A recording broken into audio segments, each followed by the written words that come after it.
Hello, hello, hello, Battle Brothers. How are we doing today? It's me, Aurelia Tempris, your favorite Warhammer Vtuber, and Custodes Queen. I'm so excited about today. We are going to talk about our book of the month, The Infinite and the Divine. But even if you haven't read it, you can absolutely hang out here and learn about this book with us.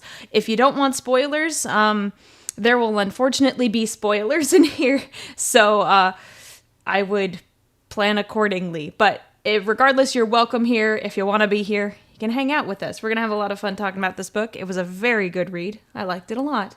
So where can you pick up a digital copy? I don't know all the places, but I know Audible. Amazon's Audible is where I got mine.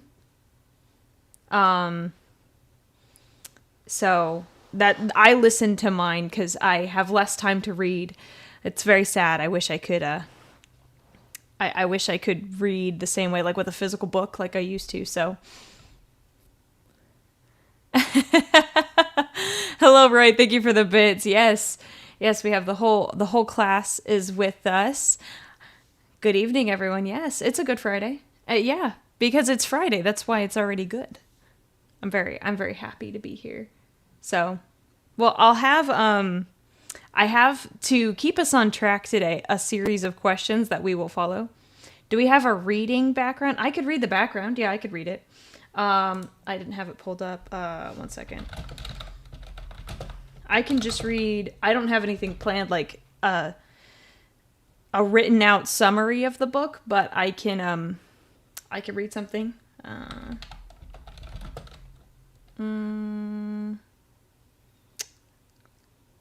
Let's see. Oh, a stream background? Oh, I could get a special stream background. I didn't think about that, though. Good idea. I'm glad for who was able to catch streams today, for if it's your first time or this is the first one you've seen. This will be a lot of fun. I'm a bit of a nerd. So I'm glad you can make it. Yeah, I'm realizing that now. It's the background. Let me see. Let me see what I can do in like 30 seconds. Let's see. I thought about putting like the book in the upper corner, but I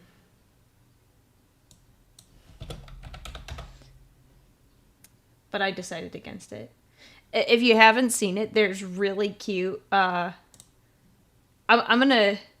I'll pull up this picture when we talk about the guys. Wait, what? Why are we counting down?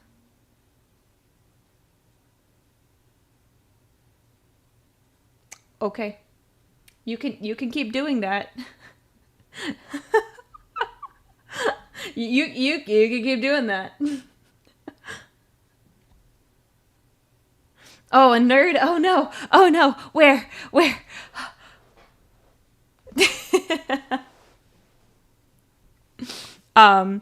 And anyway, and for quick announcements, thank you very much to everyone who's become a subscriber on the YouTube channel. I now have 5,000 subscribers, so that's really exciting. Thank you very much for all your support, as promised, and I will provide more context, or there's a video on the channel if you want to know the secret before. So next week I will be eating the world's spiciest gummy bear as promised. In one of my previous streams.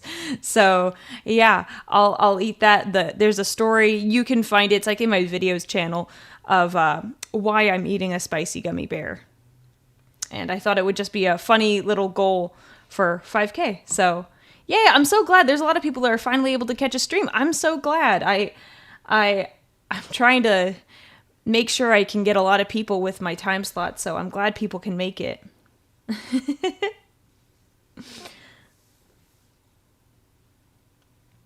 Let's see. There's not really a good background that I want to use that's Necron themed, unfortunately.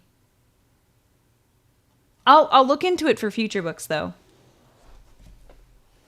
Oh no, how many other does it take to screw in a light bulb? I don't know. I don't know, unless you're counting Slanesh as like the World's biggest light bulb. I'm going to save this photo. This is really cute. Found like a chibi, Trazen, and Orican, which we'll get into it. Oh,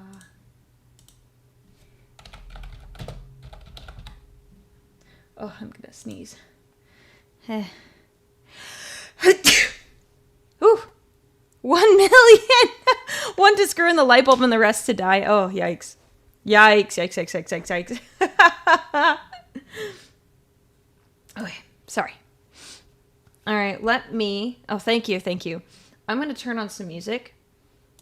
Just like a nice background music while we talk. Nothing too crazy. It'll be basically what we listen to if you were here for my painting stream. Just a little bit of rock. Thank you for the blessings. I'm probably going to turn the music down on my end so I don't hear it because it kind of throws me off. So there we go. I think this is a good, it'll be a good vibe. We got some nice rock. Whew, okay. So, how about that book? So I will give a brief summary of kind of what the book is about. Basically, this book is about 2 Necrons, which if you're not familiar with Warhammer 40k, they are basically, how do I put it best? Basically, imagine like metal skeletons that have people inside that like basically control them, essentially. That's like the most brief version. They're way more complicated than that. Basically, yeah, sci-fi skeletons, and they're kind of like Egyptian in a sense. That's their whole vibe. There are 2 specific Skelly boys. Yeah, Roy got it right too. Egyptian robot mummies from space. Thank you for the bits, by the way. Necrons are the good guys. Well, basically, this book focuses on 2 Necrons. They're Necron lords, which the whole system they have is a whole thing unto itself. We're basically following Trazen and Orican, and I'm going to pull up a picture because I just found this little chibi version of them, and it's kind of cute. It's funny because, like, they're not guys you would want to call cute. They're like, they could absolutely harm you. Here are the boys. We've got Trazen on the right. I found this on the internet. Go support the artist. I don't know who did it, but it's really cute. So Trazen is on the right. He is called, in this book, he is the Infinite, and I'll explain that later. And then we have Orican on the left, and he's the Divine in the title of the book, or his like main title is the Diviner, essentially. Basically, what each of them does, Trazen likes to collect everything, like literally everything. Like he'll scoop up your mom if he thinks she's interesting enough. I'm not kidding. He has a huge museum on his tomb world where he basically catalogs everything, and like, yeah, he'll steal. As Bricky said it, he's Mr. Steal Your Girl. He'll actually steal her. And then Orican, he's basically, he's what they call an astromancer or a diviner. So he looks at the stars and he can kind of see the future, kind of. But yeah, they're pretty funny because they hate each other. It's not in the beginning, it's not entirely sure why. They're enemies, but they just don't like each other. They're rivals, and this whole book is about their misadventures. Isn't quite the right word, but in a way it is. No, Roy, thank you for the bits. We're not going to get into that. We're not going to get into that. Oh gosh. Anyways, basically, it's their misadventures and their rivalry. It is a whole thing. It's a whole thing. I'll turn that off. There you go. So basically, I guess one thing that I will provide, that the reason why they called Trazen the Infinite is because, and I don't know specifically what it is, they didn't say it directly in the book, to my knowledge. Trazyn is like, he's called the Infinite because he has this ability. Most of the time, the way Necrons work, and I'm sorry if most of you already know Warhammer, and you're like, Aurelia, I know what this is. You don't have to explain it. I'm explaining to the people who haven't read the book. So forgive me. Basically, when a Necron dies, they have this procedure where they can be revived in a way. But what Trazyn can do is he can, usually without special protocols, he can hop between different bodies, different Necron bodies, and if they are weak enough in will, he can take over their body and he can become Trazyn again. So this guy, his original body, gone. Original body in terms of like Necron, like the metal one, he's been in several different bodies. This isn't his original form. So, yeah. Yeah, some people are accurate. The Infinite the Divine is like a Bugs Bunny cartoon. Pretty much. So, yeah, these guys are rivals.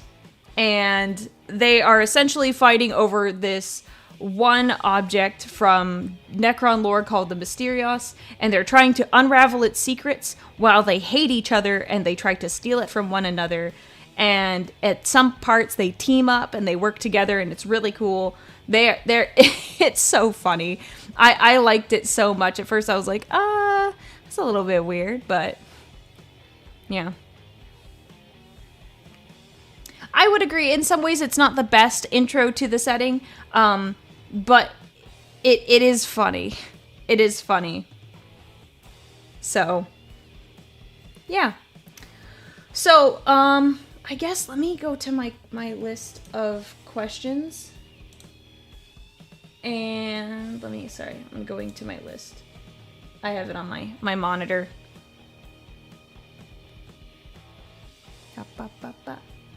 But like I before we get into it, if you read who here listened to the audiobook versus actually reading the book? The person who read it, oh gosh, what was the name? Oh, thanks James for the bits. I guess you could say he has a lot of skeletons in his closet. You're not wrong. That's pretty accurate. Where is there it is. Okay. So listen to the audiobook. So this was my first impression of the whole book. Who here, let me make sure I say it right. Who here watched the Clone Wars, the animated series? Is it Clone Wars or is it The Clone Wars? It is Star Wars, The Clone Wars, the animated series. Who here watched that? Because I thought something was hilarious as I was listening to the book. Let's see, I will see if I can play a clip of this without getting in trouble. So yeah, for anyone who did watch Star Wars The Clone Wars, the voice actor who did this book, Trazyn sounds exactly like Hondo Ohnaka, who is a pirate in that series, and it was hilarious because I had to stop partway through and I was like, Are they like the same dude? Is this the same voice actor? It's not. But it was so funny. Let me see if I can... It was so funny. If you go on YouTube and you look for a clip of Hondo Ohnaka, it is almost exactly what it sounds like. It's so funny. It's just Trazyn, though. It's not Orokin. But I do like their accents. Link the clip. Okay, let me look for one really fast. I can't really listen to it while I'm on stream, but I can... Here, there's a compilation of him that I will send. I have no clue what he's saying, but it's Disney, so it's relatively fine. I'm gonna throw it in general. Oh, join the Discord if you haven't. That's where I usually announce the books we'll be reading.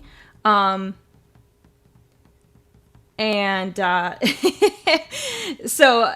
There's stuff in the Discord if you want, the description, if you want to join our Discord. That's where I usually announce stuff, but I will announce it on the community page on YouTube as well. So. Yeah, it's there. So if anyone wants to listen, that's exactly what Trazin sounds like. It's funny. It's so funny. It made me laugh, and it made it like the whole thing that much more hilarious. So, all right, should I go deeper into the? I want to figure out exactly how much I should talk about, because this book covers a lot. It's not just like, oh, they're gonna fight Tyranids and they're prepping to fight Tyranids, and it's not like that. It's like really complicated because it spans like thousands and thousands of years, like 10,000 years. Yes, Hondo and Trazin, they both like to take things that aren't theirs. That's accurate. That's so accurate.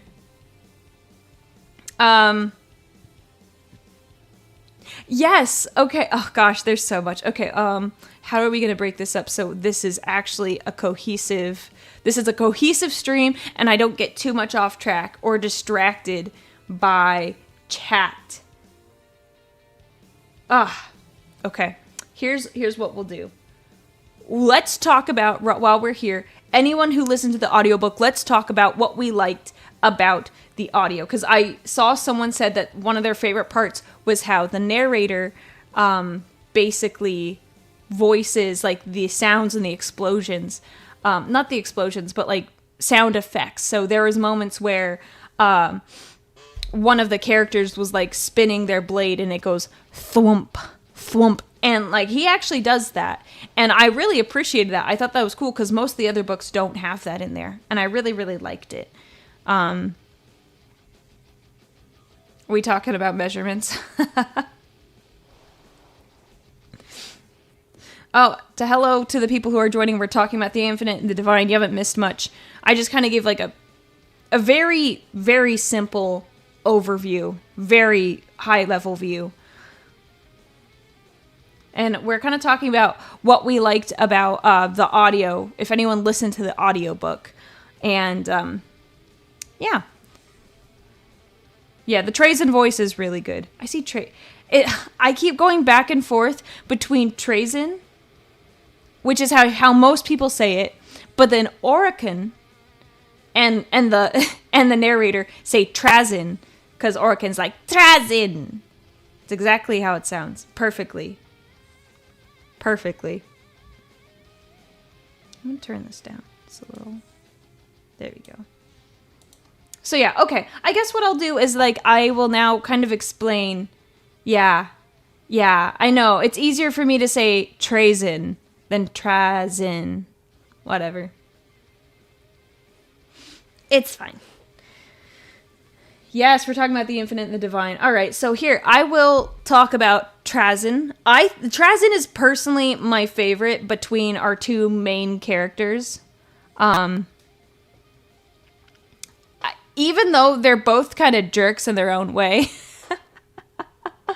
Like, I like him because he has a sense of humor to him. Not that Orican doesn't, but he seems a lot more relatable in the sense that skeleton Egyptian robots do.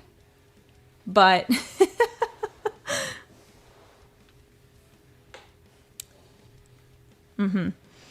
But so I really like Trazin. I really liked in this book they talked about his museum, which I thought was really, really neat. Because I knew he collected things, and I knew he collected a lot of things, but how he stores his live specimens absolutely terrified me. Specifically because we made a joke, or I don't know if I made the joke or someone else did, that Trazin might snatch me up because I have such a weird combination going for me. Since I look like an Eldar and Custodes. So I think someone said that and I was like, oh my gosh, bruh, no way. That'd be like, I'd talk his ear off. I'm like, no, there's actually no way I would actually be able to do that because he puts you in a stasis field. So you basically are like alive, but you're not living. And you're just there, and you can see everything, but you can't do anything. You don't need anything to sustain you. And that is horrifying, thinking about it if you're a live specimen. Like,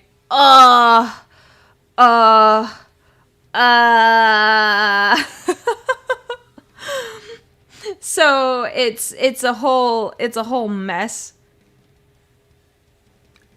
I know you. Okay. I say that. Because I've said it before.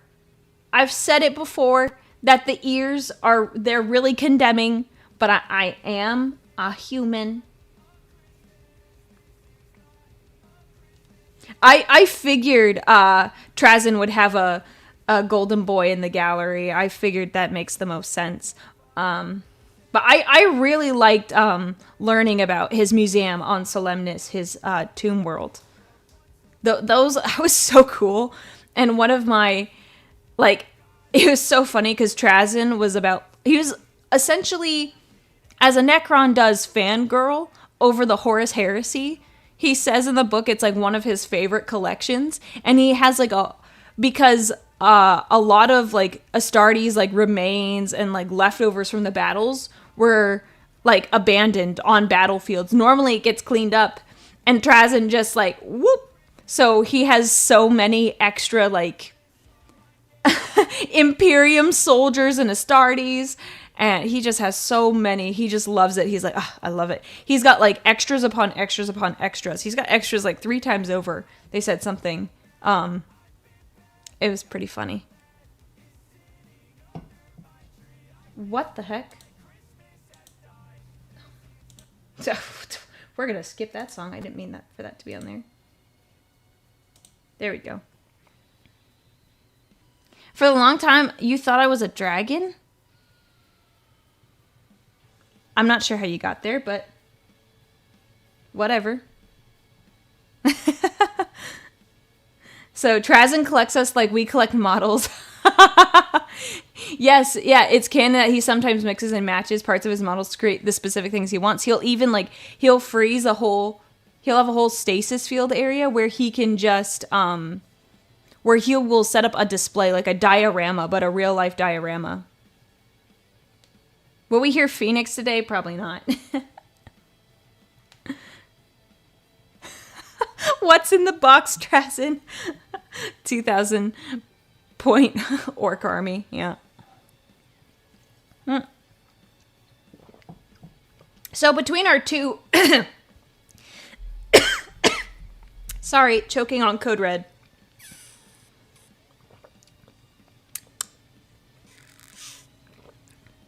It's okay. I'm still alive.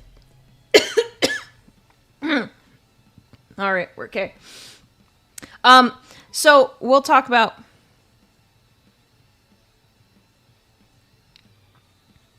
Hi, Roy. Thanks for the bits. My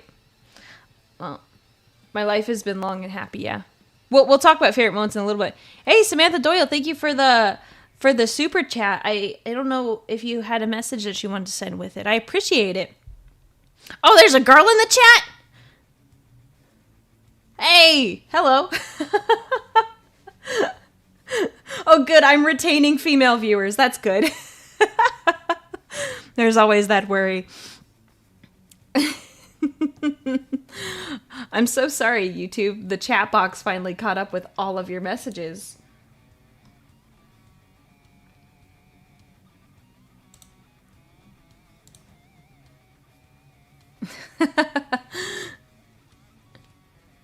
No, I was actually drinking water to try to get rid of the Code Red out of my throat. All right, now we'll talk about the other guy, Orican. They describe him, I thought it was interesting. So they described Trazyn as like a hunched figure with a robe.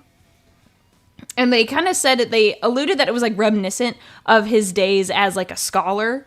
Have I read Trazyn's letter to Inquisitor? It gives you the perfect impression of what kind of person Trazyn is. I haven't read it. No, I haven't. But I've got more stuff. This book was like, it felt very long. Watch out, Samantha. Someone said Trazyn's coming to get both of us female Warhammer fans. Not as common. Oh, Samantha, we're no longer friends. We're no longer friends. I see your other super chat that's gonna come in. We're not friends anymore. Yes, I'm human. Sounds exactly like something an Eldar pretending a custodian would say. We're not friends anymore. I thought we had like goodwill between us, but I guess we don't. Thanks. Oh, okay. We're going to talk about Orokin. Orokin, though, they describe, he's got this like, I'll put the image back up. So you can see Trazen's got kind of like a hood and a cloak. But you can see Orokin here. They describe he has like this golden hood that they describe it, describe it like a cobra hood, which I thought was a really like descriptive way to explain his personality. By just telling us about his appearance. So I thought that was really a clever way to put it in the beginning. Samantha. I have a friend, by the way, named Samantha, and it's really funny because I played sports with her. Yeah, there it is. I played sports with her, and her dad would coach us, and he would always go, Samantha, if he was trying to discipline her. So I'm going to say it to you, Samantha. That's so funny. Yeah. So they describe Orokin, he's got like a cobra-like hood to him, which I thought that was really like fascinating as well. Two different kinds of hoods. Because I definitely see Orokin as, they're both manipulative, don't get me wrong, but I definitely see Orokin as the more manipulative one, who's just trying to, he's trying to trick people. Oh, Bahamut Bart, thank you for the super chat.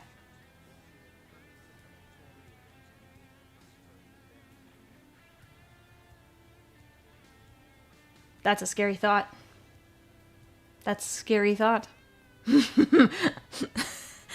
Yeah, at first I said I'd talk his ear off, but nah, he'd shut me up. He'd just be like, boop, and you're quiet. Like, press that mute button.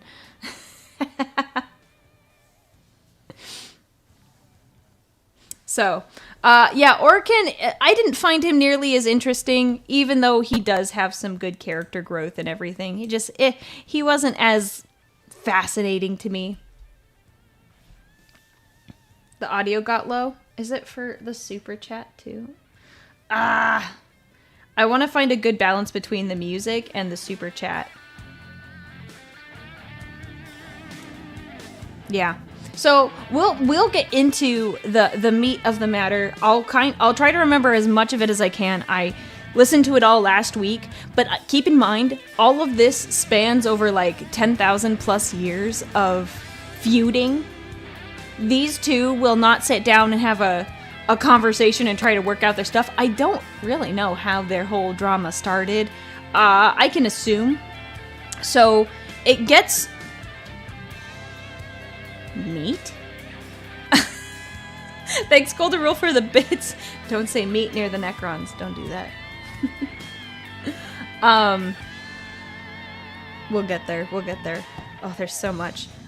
From what basically I determined is that one of the reasons they have beef with each other is, for context, the Necrons are essentially, they are in metal skeleton bodies because they were tricked by the Catan, and their souls were eaten by the Catan, and they were basically cured of their space cancer by being put in these metal bodies, which they actually didn't want because they lost their souls in the process. Orokin was the diviner slash astromancer who said, hey, these Catan, they're being kind of sus. They're really weird. I don't think we should trust them with the cure they say they have to our space cancer. And no one believed him. Like, some people. Some people believed him, but not too many. There was only one small faction that was like, oh, okay, we trust him, or we also don't trust the Catan. But most Necron tier, that's what they were called at the time, basically said, no, the Catan, they'll cure our space cancer. They did, but not in it was medical malpractice, let's just put it that way. So Orokin is very bitter because over this time period, the Necrons are starting to emerge and wake up because they've gone into like stasis sleep. And so there are some Necron that are out and about doing things in the world. And some of the Necron lords or the overlords are the ones that are around still managing business. So these two are basically one of the smartest of the Necrons. Like most of their mental abilities weren't taken away, like their mental capacities. But however, they are missing a lot of memories from before they became Necrons. That's yeah, so there's all that. Basically what we discover in the book. So, okay, now spoilers, everyone. Spoilers. From here on out, there will be spoilers. Please don't get mad at me if I say something you're like, I haven't finished with the book. You feel free to stay if you want, but I will not. Yeah, I'm sorry. There will be spoilers. That's kind of the point of this, unfortunately. But if you want to get on top of the reading for next month, I have a poll in the YouTube channel where you can vote for what the book of the month will be for next month. And it'll be a lot of fun when we read it. So, yeah. We'll talk about it then. So cast your vote, and I will announce it tomorrow or Sunday. Oh, so Bloom, thank you for the super chat. Bruh. I can't hear this. I'm so sorry. I'm gonna turn down my music. I will read your super chat. I'm sorry. I gotta figure out a good balance. Let me read it. All right, Sir Bloom, thank you for the super chat. Orkin hears that he's sending Trazyn, saying you're a custodian with Eldar features. Message has been flagged by the Inquisition for heresy. That's funny. That's funny. Hey, we're gonna be nice here. It's okay if people just want to hang out and have fun. I'm not gonna stop people if they just want to hang out. I'm just warning, there will be spoilers. I want to be fair, because I know some people still have like 100 pages left in the book. I was looking at the comments before stream started, and some people had like a little bit left. So I was just making it clear. Let's see if this is a better volume, because my TTS volume is high all the way. Maybe we can just turn that down. Let's see if this is... This might be good. I think we can get away with this. That way the music is loud enough, but the TTS is higher. Okay, I think I got it set right. There we go. We've got it. Okay. All right. So, where was I? Oh, yes. So, there was some beef between these two. I won't say meat. But there was some beef because each person had thought the other one had betrayed, basically, the Necrons. And you find out later, actually. So, Trazyn, he assumes that when the Catan started capturing everyone to be taken and made into, basically put into metal bodies, that he ran away and he hid in his library with his books, and that they found him, that they dragged him, and it was it was against his will. Well, it wasn't until later in the book, which this isn't like a critical point, but it is a reason why they beefed. They were both like arguing, like, oh, you betrayed me, blah, blah, blah, blah, blah, blah. Well, you find out later that Orokin has like basically a vision, and I guess I have to think about how true that vision was. But essentially what actually happened is that Orokin was the one who hid and tried to hide. And basically Trazyn was one of the individuals, I don't know if his mind was with him at the time, who captured Orokin when he was still in his flesh form. And they dragged him to basically the doom that is their current set of bodies. Which was pretty messed up, if you think about it. Because Trazyn had no idea. He thought Orokin's memories were his. It's a whole mess. But it's... that is... I read that and I was like, oh, that's bad. That's bad. Yeah, it's not good. Yeah, they basically have a hard time remembering things because they've been alive for so long, and their memories have been limited by the Catan, essentially. Yep, Orkin claims that Trazyn personally dragged him through the furnace.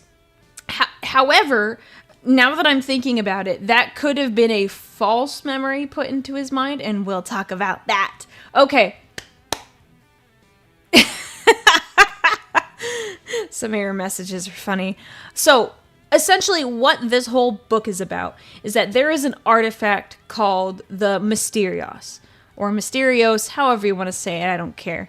So Trazyn basically, we don't get to see this, but he basically steals it from a tomb world that gets destroyed, and instead of helping and trying to prevent the tomb from getting destroyed, he just loots it right before it gets destroyed. Kind of messed up. Anyways, he has this item, and it's believed to date from the War in Heaven, which is like the biggest war, the biggest event in the Warhammer universe. Like, you think like the current like heresy and all that was bad, like way worse. And I won't get into the War in Heaven. Basically a mess, and that's why the Necrons fought in that war, because the Catan basically took them over, turned them into robots, and then they did their bidding and started fighting the old ones. So this object, which basically is like a Dungeons and Dragons dice that changes shapes. I thought it was so funny when it started changing shapes. That Trazyn has in his collection. Orkin has theories about it, so he goes essentially in the beginning of the book and he steals it. And this is kind of like the start of their drama. Orkin, in order to get this item, starts breaking Trazyn's things that are like thousands and thousands of years old. So they have beef. That's the theme for this book. They have beef. So Trazyn breaks a lot of stuff, and in a funny way, Orkin breaks a lot of stuff. Trazyn takes him to court, takes him to Necron court, and it's so funny. One of the quotes that I found absolutely hilarious was that they had the trial 12 years later, which they considered fast for Necron standards. Like, that was fast for them. Like, they were like, oh yeah, 12 years, that's pretty fast for a trial to happen. So Orkin is basically a sorcerer, in a sense. That's kind of the best way to put it. So they go to trial, and Trazyn's like, yo, I want this thing back, because he stole it from me, and they keep stealing it back and forth from each other. He's like, hey, he stole it from me, and he damaged, like a bunch of, like, priceless Necron artifacts. So they have a trial, and because they bicker so much, they argued for a whole year because they needed a specific, they needed an arbiter to manage this debate between the two of them. So they picked out a particular arbiter. The name doesn't much matter, but what they did is that during the trial, everything seemed to be going well for Trazyn, but one part of Orkin that we find out is that he is a chronomancer, which means he can manipulate time. So basically what he did, and someone said it earlier, it's like he had quick saves. So when the trial stopped, started to go Trazyn's way, Orkin would turn time back, which is very, very hard to do, very difficult, and it takes a lot of energy. He would turn back time, there'd be a different arbiter, and he'd look at timelines that fit what Orkin wanted best. And he did it technically 2 separate times. So there was 3 trials. There was one that didn't go his way, 2, and then the third one went Orkin's way. And it was it was kind of funny because when that part of the story happened, it was it was so funny. He was like, oh, the tile. He basically Trazyn has an artifact from Orokin. When they were fighting, he grabbed it off him, and it's one of the conduits for his magic. So he had it on his hip, and it was like glowing hot. And I'm like, oh boy, man is turning back the time. He's turning back time, and then it kept going back. It was so funny. I was like, oh man. And Trazyn obviously couldn't quite. He didn't know what happened because time would reverse. So he never realized that anything happened until years later when he asked one of his personal, something similar to a chronomancer, about the tile, because he did notice it got very hot, and he discovered that later. So for the most part, this whole book is about them fighting over this object until they are court-ordered to work together. It's so funny. It's so funny. There's just too much. Let me see. Yeah, Trazyn wasn't completely taken for a fool. He does figure it out, who knows how long later, but they basically keep plotting to one another. So, this whole, the Mysterios basically revolves around a particular planet. They call it a bunch of different things. The one that the easiest for me to say is Serenade. What happens is at the beginning of the book, Trazyn is stealing an artifact. It's called like the World Seed of, it's like, I was gonna say, oh, I forget specifically what the planet is called. But at that point in time, it is an Eldar world. And there's a bunch of Eldar with bows, and they're riding around on dinosaurs, which sounds absolutely crazy. So while Trazyn is there, he notices that the planet is like really strange. There's like a frequency within the planet that like hums. It like every part of the planet sings with this song. Which is another reason, like, later it gets called Serenade. And they keep coming back to this planet because they find out later that the Mysterios is tied to this planet directly. Thank you. Solace, Solemnes, Serenade. Thank you. Thank you very much. Yeah. Yeah, the Exodite world, yep. Yep, that's all the different names for it. Oh yeah, Sephiroth. Thank you. That was the one I couldn't remember. They all have S at the beginning of their names.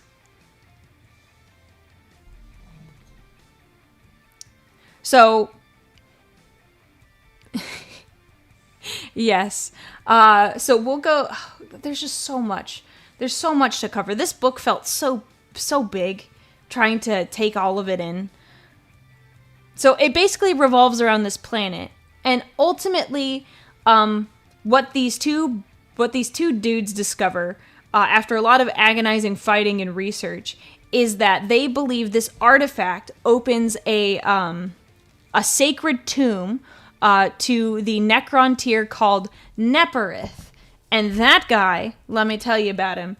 Chat, no spoilers yet. I know we're gonna talk about spoilers later, but it's way more exciting to like separate it.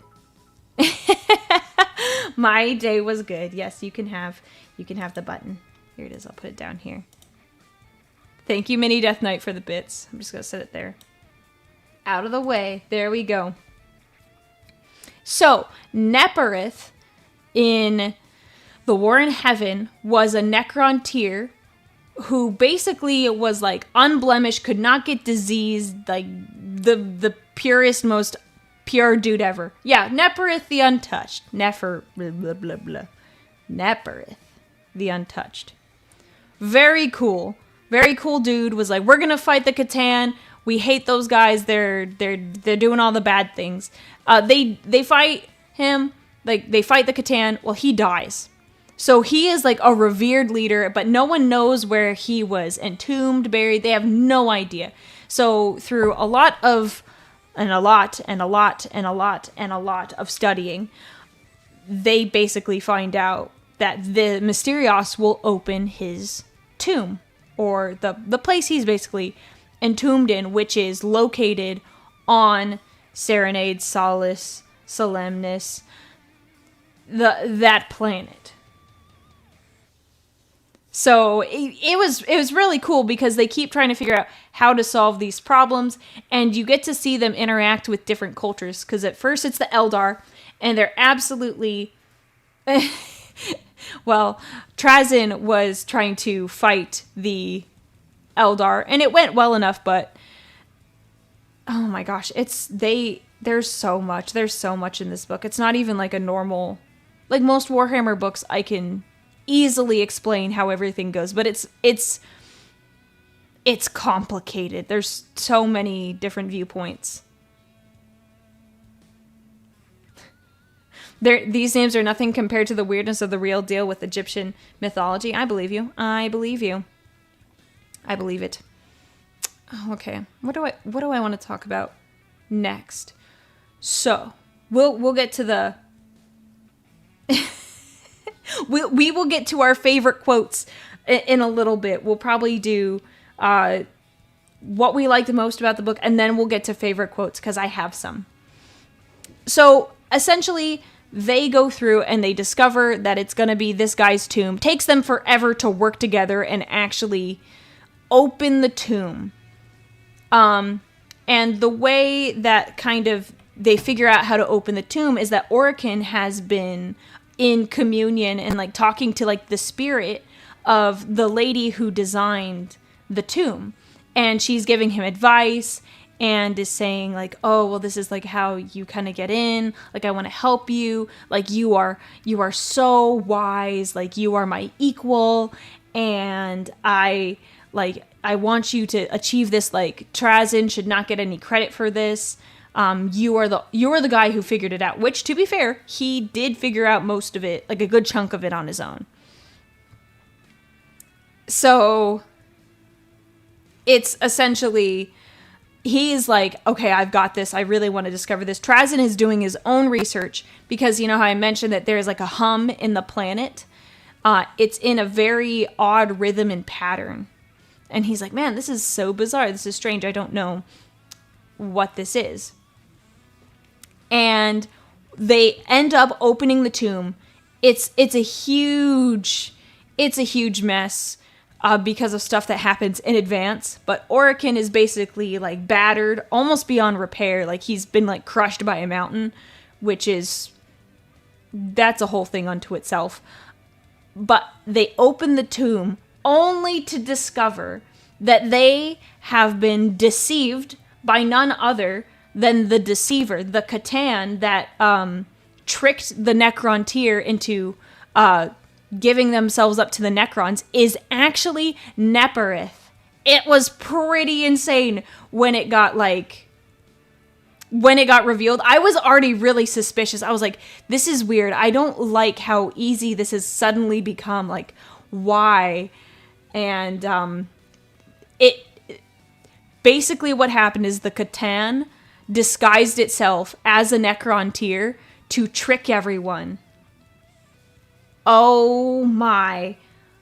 That was crazy. So essentially the strategy was they knew there were people that were going to be resistant to the Catan's rules. So he already inserted himself as a leader and gathered everyone that would rebel against the Catan, which I thought that was so good.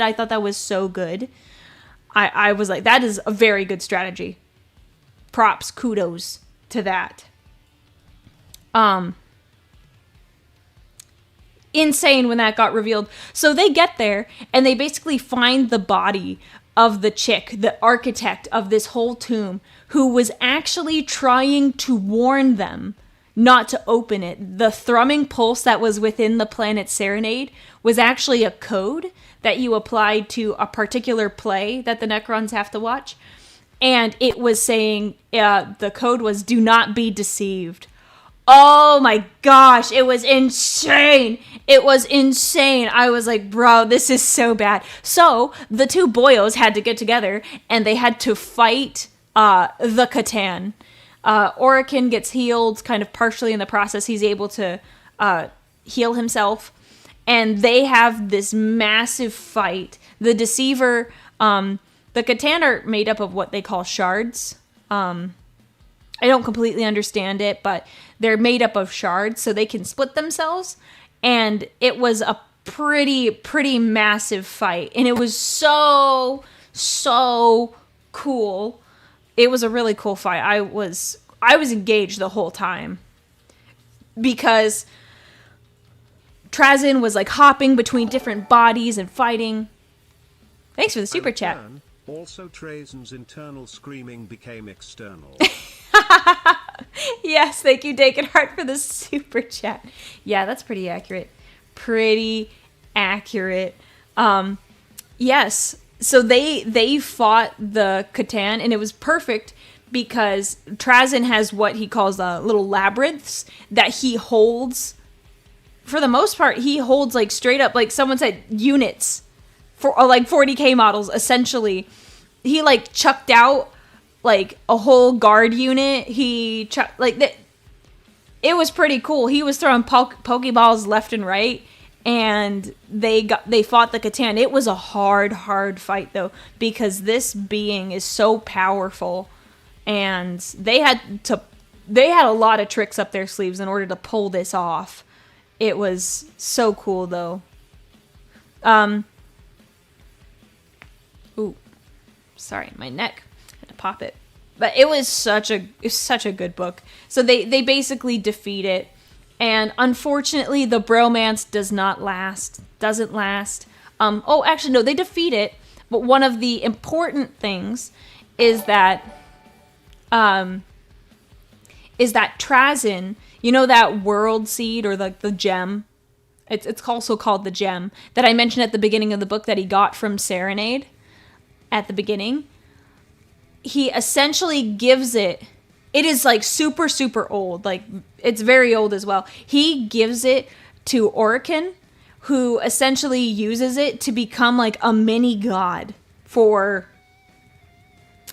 X amount of minutes, hours. He basically can control the power trapped within that gem. He had to crush the gem, which Auri was pissed about, and it was kind of funny. And was able to fight the Catan when it was still pretty dangerous. It was pretty nuts. So they basically, Trazyn's like, bro, you did it, you're awesome. And he lies to him. He says, oh yeah, the good thing that the Catan was only made up of 5 shards. He's a liar, it was 6. So the end of the book, we discover that Trazyn kept one of the Catan shards, and he's been feeding it slowly, which is really bad because it will inevitably escape. And the two of them are at odds once again with each other, even though they have resealed the tomb and they've made sure no one else can get to this tomb. And basically, they can't destroy the Deceiver directly. That's just not how it works. So they have to basically trap it again, and they've made it so no one can open it ever again. Yeah, so it's a very good book, and at the end they're feuding again, and you're like, well, I guess some things never do change, even though it's been 10,000 plus years. Pretty nuts. So yeah, that's kind of like the overall, that's the overview, kind of a long overview, but yeah, there's a lot of fun stuff in this book. I guess, yes, I'll say this because this was also one of my favorite parts. When they were fighting the Catan, Trazyn summons some Eldari Exodites that he captured at the beginning of the book. And one of them is a Farseer, and she basically threatens him at the beginning, like, oh, the Earth, the planet calls for your blood. And he's like, yeah, whatever, lady, get in my Pokeball. And he does. And she does. We don't know that until the end that he captured her and her fellow homies. But he pulls her out at the end when they're fighting the Catan. And essentially, she looks at him. She's like, I was right, huh? And now I'm going to die for your dumb mistake. Like, I told you so. Like, I told you that the planet wanted you dead. And that is true. It was true.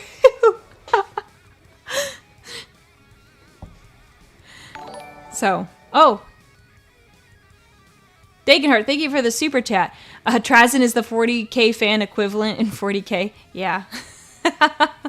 He's a fan of everything. He wants to collect it all.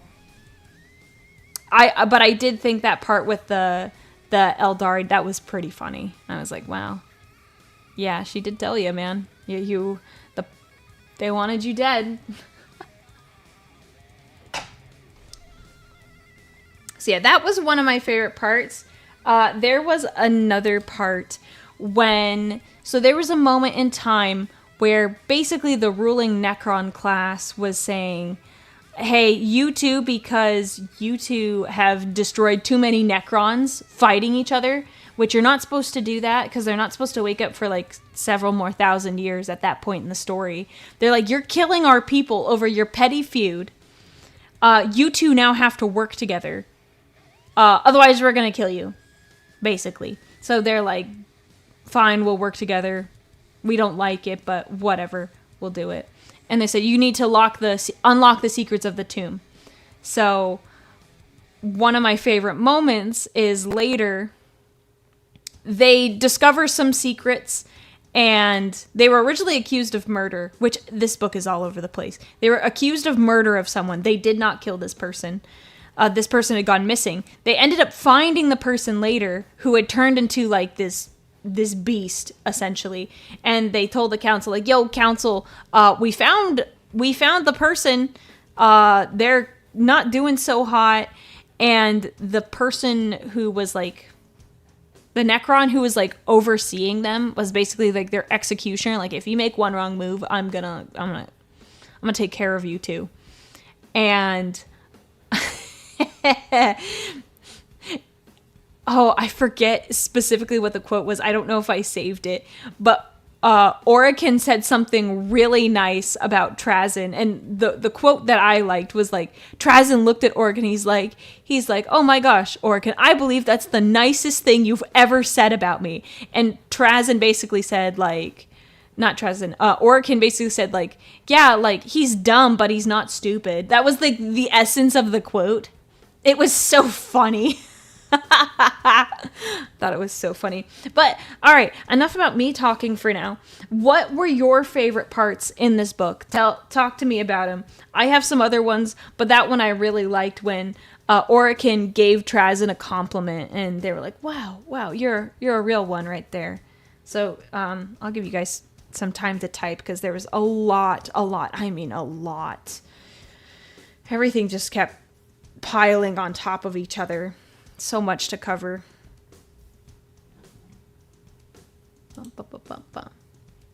Yes, when Trazen sold the statue of himself, I thought that was so funny. That I almost thought about saying it here as one of my favorite parts, but I knew someone else would say it. I love Orican's description of humans drinking coffee. Yes.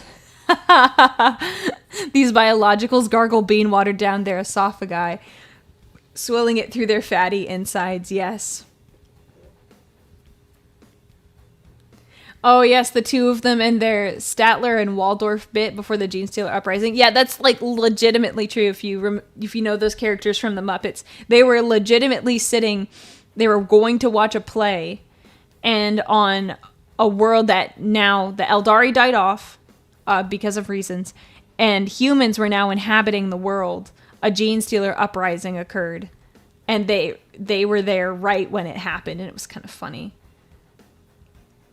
We like the part where Trazen is mistaken for a space marine and he gets a statue. I really like the part where I like the part where the Inquisition took the statue away, and it was never recovered. And Orican's like, "You stole it, didn't you?" And Trazen's like, "Well, it's not really stealing. It's a statue of me. I mean, it was kind of mine anyways." That was pretty funny. I thought that was good. When Trazen was throwing random Pokeballs and didn't even know what was in them. Yep. When you collect so much stuff, you don't know what you have anymore. Do you have a statue of you, Orican? Yes, that was good. Oh, I love that. The puppet show that Trazen was enthralled with. Trazen, the master of his world, the infinite, stared intently at the puppet show. And Loved it. Yes, that was so good. Yes! Way to go, Trazen. You got us front row seats to a coup. He was so pissed. Orkin was so mad. He's like, why? Why? Oh, that was very sentimental. When, so Trazen, when he was, he basically like hid in the basement library with the humans, and he basically had a manservant who helped him find all the books and stuff he needed. Regular human dude that he basically put bugs in his system and would like control him and make sure he wasn't gonna like, you know, snitch on him. And the day the guy retired, Trazen was like, you know, I can't really keep you alive, but I will make it a quick death. I can't promise it won't be painful, but it'll be quick. And the guy, it was so sad because he like went to his desk and like his wife had died, which is really sad. And he's like, it's fine. I just want to be with my wife. And I'm like, oh, that was so sad. And then the bugs got him. They basically like gave him a stroke and he died. And I was just like, oh man, that's sad.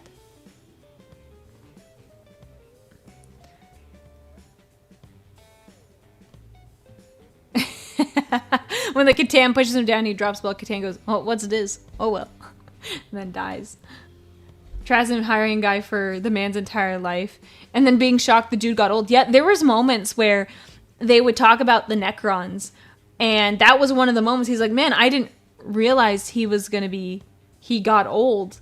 And when the manservant was like, yeah, I told you I was going to retire like 2 years ago. He's like, oh. I also like the moments when they were like, okay, Trazen and his colleagues were like, how are we going to go get back at Orican? And they're like, okay, let's think about it. And then they do. And the book nonchalantly just says 3 years later that someone finally is like, okay, I have an idea. Like they really looked at all of the possibilities. Yeah. Yeah, Trazen wasn't being very nice. He enslaved a guy with mind shackle scarabs. That's basically the best way to put it. Ew, why would you say that? That's gross. Let me look at some of the other comments.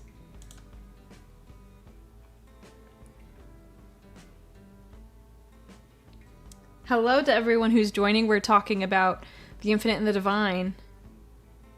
Yes, I love that quote. Orkin. I hope you brought an army, Trazen. Oh, you think so little of me, dear colleague. I brought 5. That was a boss line. I love that line. That was so good.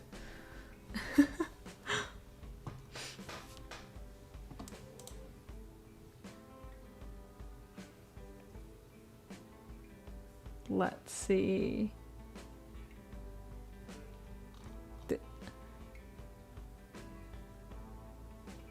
There's also a bit where Trazen speaks to Senna, his cryptech librarian, and is constantly having to play word games with him to try to get him to go around his oaths. I forgot about that. I did like, there's a quote that there's like a moment where Trazen and Orican are talking about the orcs, and Orican is saying something in Orcish, and Trazen's like, my dear colleague. And he always says that. It's so funny. He's like, my dear colleague, like being so nice about it because they're forced to work together. Oh, thanks for the bits. Let me read this really fast. One of the best part is 8 Trazens and the super... Dang it. Is 8 Trazens and the super saying Orican, along with a collection of forces of order, including a Farseer. Yeah. Yeah, no, it's pretty crazy. That was just an insane scene, seeing all of these different like things that came up to fight the Catan. But Trazen's like, oh my dear colleague, you sound like you're disgusted when you talk, like you sound disgusted when you talk in Orcish. Trazen's like, yeah, I am. I hate this language. It was so funny. I was like, wow.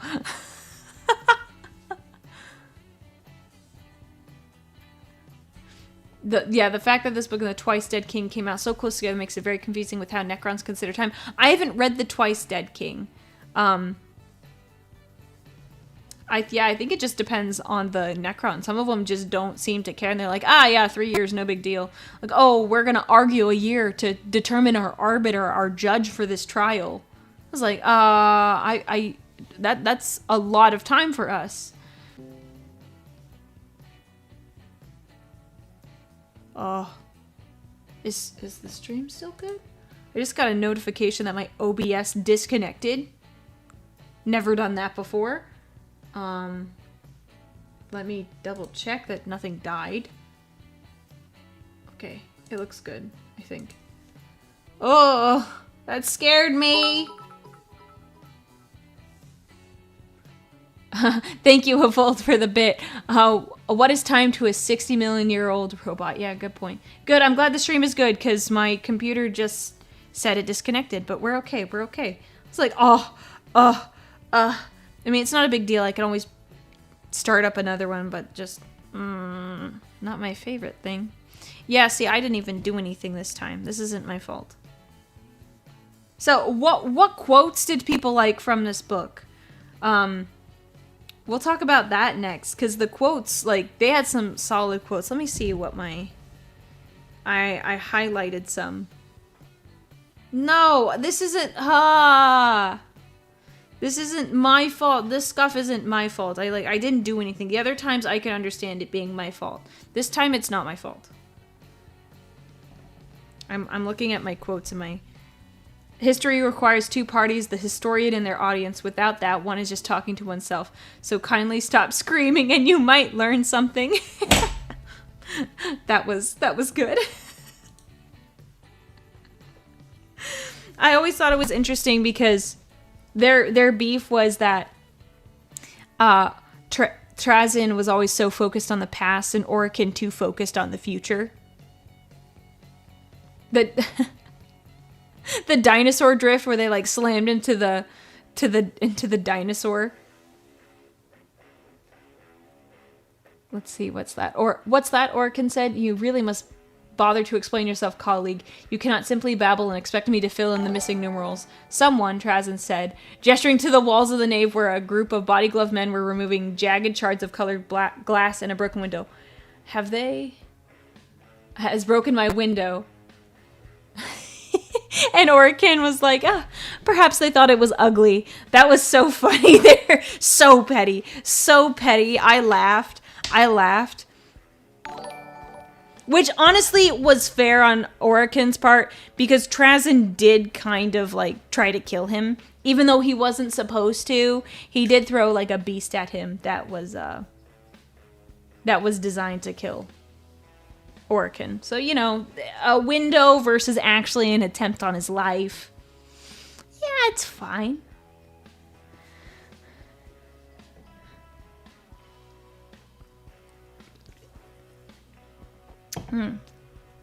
Yep, so we got a lot of that quote. That quote is a really good one. I like that one a lot.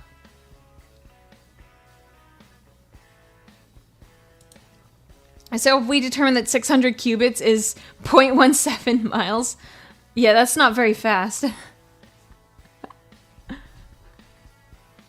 I like that one too.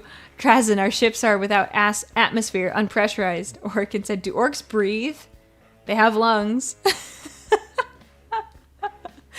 Prepared to repel boarders, just in case.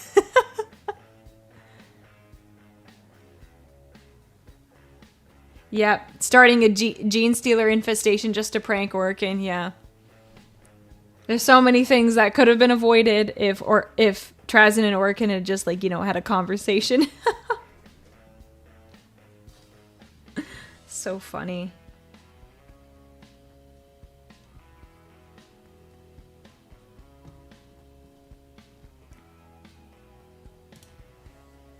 I don't think orcs understand air. Yeah. Yeah, neither of them knew if the orcs could breathe or not. That was pretty good too. They're just, can they breathe? Silence.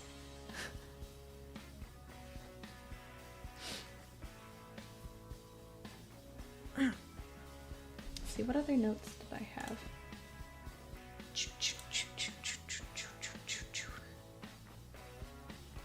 Let's see.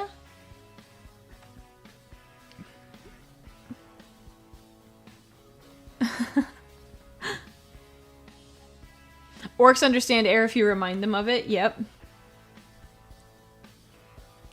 Oh, yeah, that was sad. So when Orican was going and destroying things because he wanted the Mysterios, what happened was that he basically knocked some Necron tier vases and like pottery over, which is exceedingly valuable because according to Trazyn,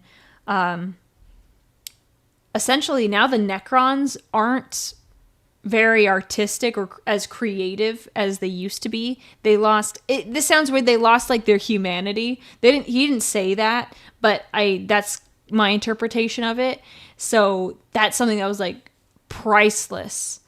And someone just mentioned that Trazyn, he can slow his chronosense so time can move slower for him in certain moments if he chooses. And he like memorized every bit of this like jar as it fell, and he tried to catch it without breaking it. But because his hands were like made of metal, they were no longer soft like a human's. It like shattered in his hand, and that was sad. I thought that was sad too, because I can relate. I think it is important to preserve history. I think that's really important. I don't necessarily like, there are limits, so it's like I would definitely choose the life of a human being over a priceless artifact. That's easy. That's a very easy choice to make, but it's just very, yeah, it was sad.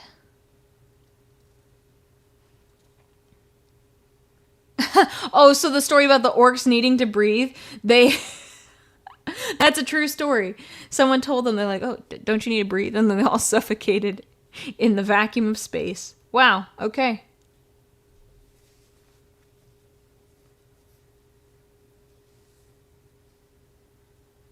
Oh, yeah. It's very, very, very sad. The library scene was, in my opinion, the best scene to show how much they don't understand the passage of time anymore, that they will always be alone unless they're with another Necron. Yep. Yep. Oof. Understand, or it can snap. To understand is not in you, Trazyn. You're a bird making a nest with shiny things, a child with a rock collection. You want things simply to have them. Their true meaning, their use is lost on you. And that's what started this whole thing. That's what started this whole thing. I was like, wow. Yep. Looking it back on it now. So one of the things that I'm not sure is an actual memory, and I mentioned this earlier, is whether or not Trazyn was one of the like personal, like one of the people that actually grabbed Orican and brought him to become a Necron in his Necron body. I wonder now if that was the Deceiver trying to like drive them apart, but it doesn't completely make sense to me. Yeah.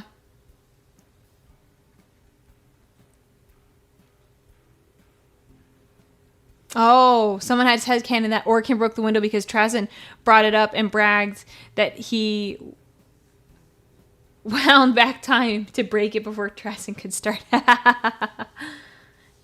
Yeah, it's heavily insinuated to be the Deceiver. That was one. I wondered if that was the case, if he was trying to drive them apart.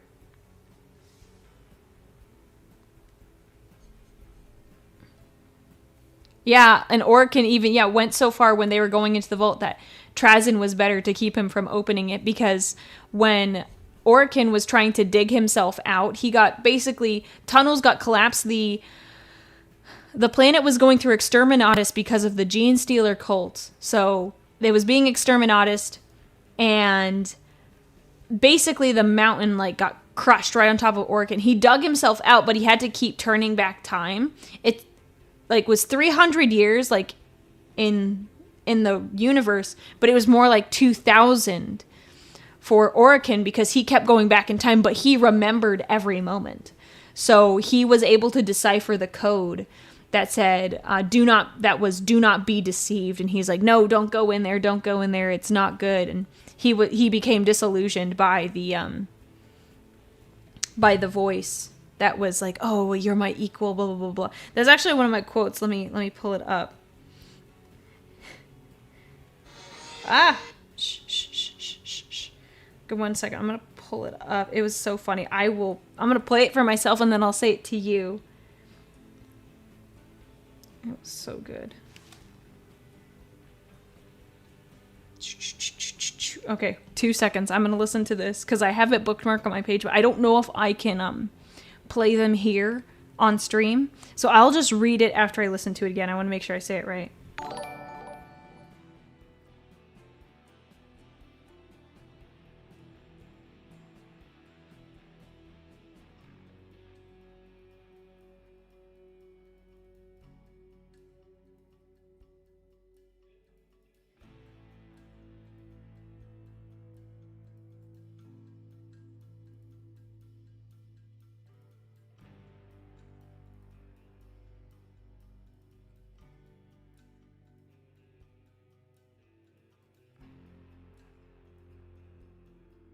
Okay, I have the quote. I can summarize it, but basically, Vashani is the name of the architect who put the whole plans for the tomb and the temple together. And he's like, oh, this is Vashani. She's brilliant, and she was around before some of these curses and viruses existed. He's like, she's just incredible. Like, and he was thinking like, oh, what if like he had her mind integrated with his? Which he's like, oh, to imagine like the communion of their minds, how brilliant she is. Like it was the thought of that made him shiver. I'm like, so he's really into her, I guess. In my notes, I basically wrote it down.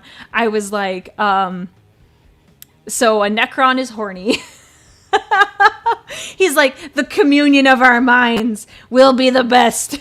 That was my take on it. I thought it was hilarious, so I bookmarked it. I thought it was too good, too good.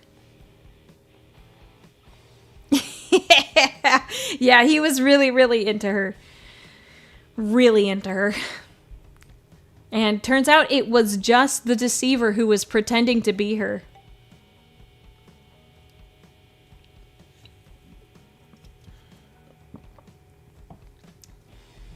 Yeah.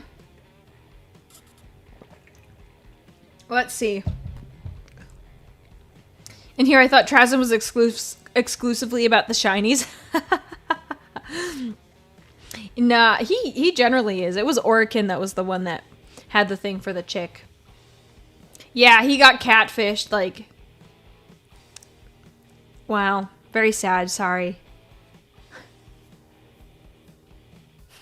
Yeah, several points Traz and Orikin engage in fist fights. Fist fights that states that if they were not in their metal bodies, they would look very pathetic, because they were both, like, scholars before they became their Necron... got into their Necron bodies. Biotransference, thank you. Yeah, like their fights would be so pathetic, but now that they have strong bodies, they can go at each other a lot better. Yes, in the final battle, Trazyn calls forth a bunch of pre-programmed surrogates that already look like him, and Orikin says something along the lines of, I'm sure I've had this exact nightmare. That was so funny. I thought that was so good.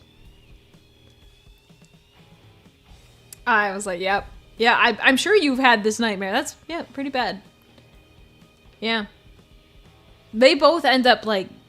Orikin, like, surprisingly at the end, Orikin is, like, he's definitely chill, because he's had a lot of time to think about the tomb and the puzzle and everything. And he just, like, at the end, Trazyn's like, I will do whatever it takes to, like, get this treasure. And he ends up, like, being so arrogant that he releases the Catan. It's pretty bad. Yeah, we talked about Trazyn's interest in the Puppets show. Someone else brought that up. But I thought that was really good. I've grown to hate Necrons because I hate playing against them. But hearing this gives me a new respect for their... Yeah, they are clever guys. They're really good at their stuff. I imagine they're horrible to play on the tabletop because they come back on certain rules. Oh, thank you. But yeah, I would not. I feel like it's similar to like playing guard. There's so many bodies, and you can just bring more bodies back. But for Necrons, it's like, oh, it gets up again. You didn't quite kill it. You didn't kill it well enough. Like, uh.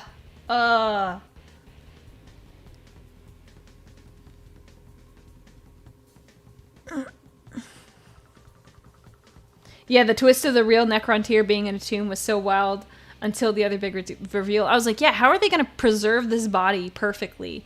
Because it was said that this guy was just like unblemished. He was the untouched. I was like, how are they going to do that? This doesn't seem quite right. Yep, there's lots of thievery that goes along here.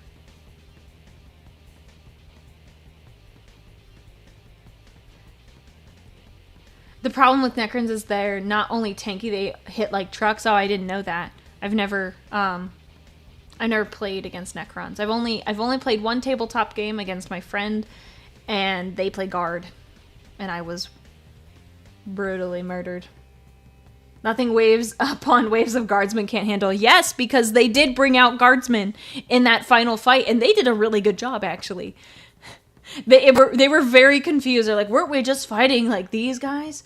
But Trazyn had already implanted the little bugs so that it basically he had the mind shackle scarabs in there. So they're like, oh, don't worry about it. And they're like, okay, all right, time to pew pew pew pew pew pew. Yes, Richard Reed did that was like an amazing job for the Necron voices. Was it? Yeah, it was just so good. Oh, tanks. Okay, guardsmen have a bad time with tanks. Good to know. Good to know. I will get tanks next time I play against my friend. Yeah, thank you for joining for people who have to go. This is fun. We'll still chat about this some more.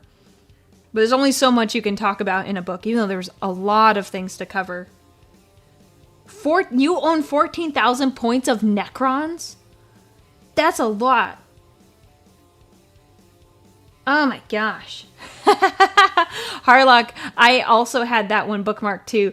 Trazyn flashed the sign of Vok, a metaphysically obscene gesture that, in simple terms, indicated that Trazyn hoped the Diviner would, in all timelines and dimensions, come to a brutal and humiliating end. Orkin flashed it back, and Trazyn gave a low chuckle. I thought that was so good. I'm like, they're becoming homies. They're becoming homies. That's so nice. We love that. We love that. Hello to everyone who's joining. We're talking about a Warhammer book. I'm a Warhammer Vtuber named Aurelia, and we're just we're having all the fun talking about this insane book. Oh, if Trazyn appears in the Fall of Cadia? Oh, I didn't know that. But that's not too surprising. He's like, this is a gold mine. This is an opportunity to get some rare items. That's not too surprising for Trazyn. Let's see, what other questions do I have?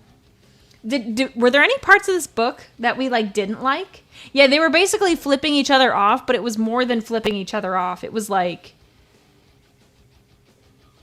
flipping off is seems very tame compared to what they were saying, because it wasn't just oh, I hope you meet a humiliating end. It was in all timelines and dimensions. So I really don't like you, but they said they did it in a bit of a jest, which I thought was really, really nice. Is this book that I'm talking about a new one? No, it's been out for a little bit. It's been out for a bit. I don't know how long though.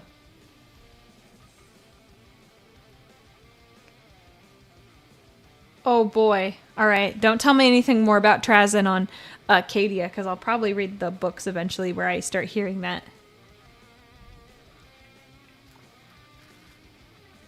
I'll read it. It sounds like a lot of fun.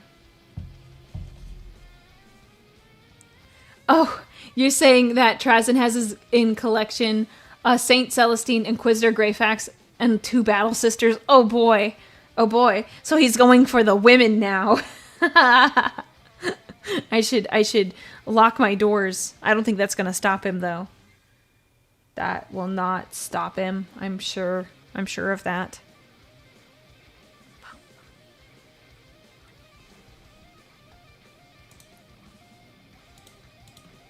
Yeah, but were there any parts that people like, that people didn't like in this book that were like, ah, this is weird, or I didn't like it?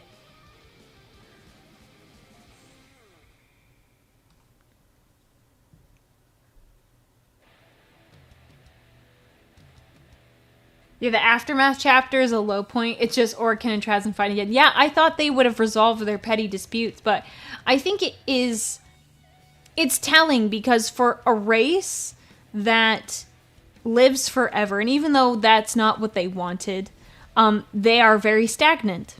And I think if you look at most of the races in 40k, that is kind of the common theme. Like, Trazen and Orkin, even though thousands upon thousands of years of doing all this stuff, they're still stagnant. They are still the same. They have not improved anything. They haven't changed. And you could still apply that to the Imperium. In just the 10,000 years, how much has changed? Like, they are becoming stagnant. And there's so much that they don't do anymore because they are trusting on the golden age of technology and they're not trying to improve. They're purely just trying to maintain, and they're holding on to scraps.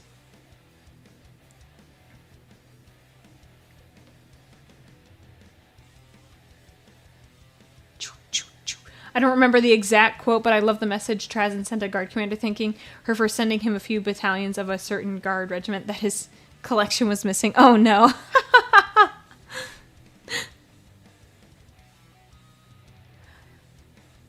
Let's see.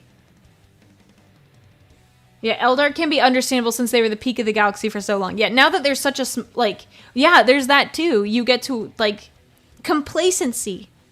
That's a good thing to learn because a lot of the big races, they get kind of complacent.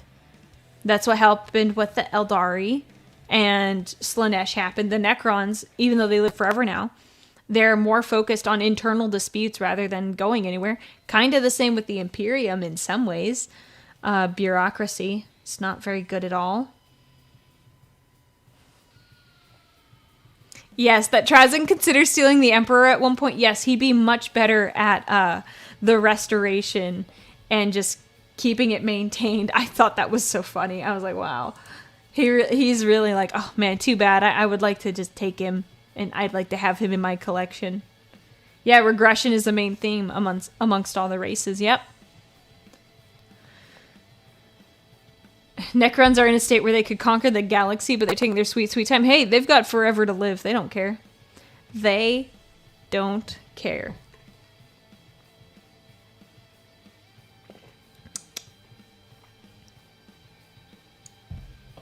Oh yeah, Necron Overlord's greatest enemy was not savage orcs, the grasping humans, or the cunning Eldari. Boredom was the greatest foe, one that must be continually battled lest madness or despondency set in.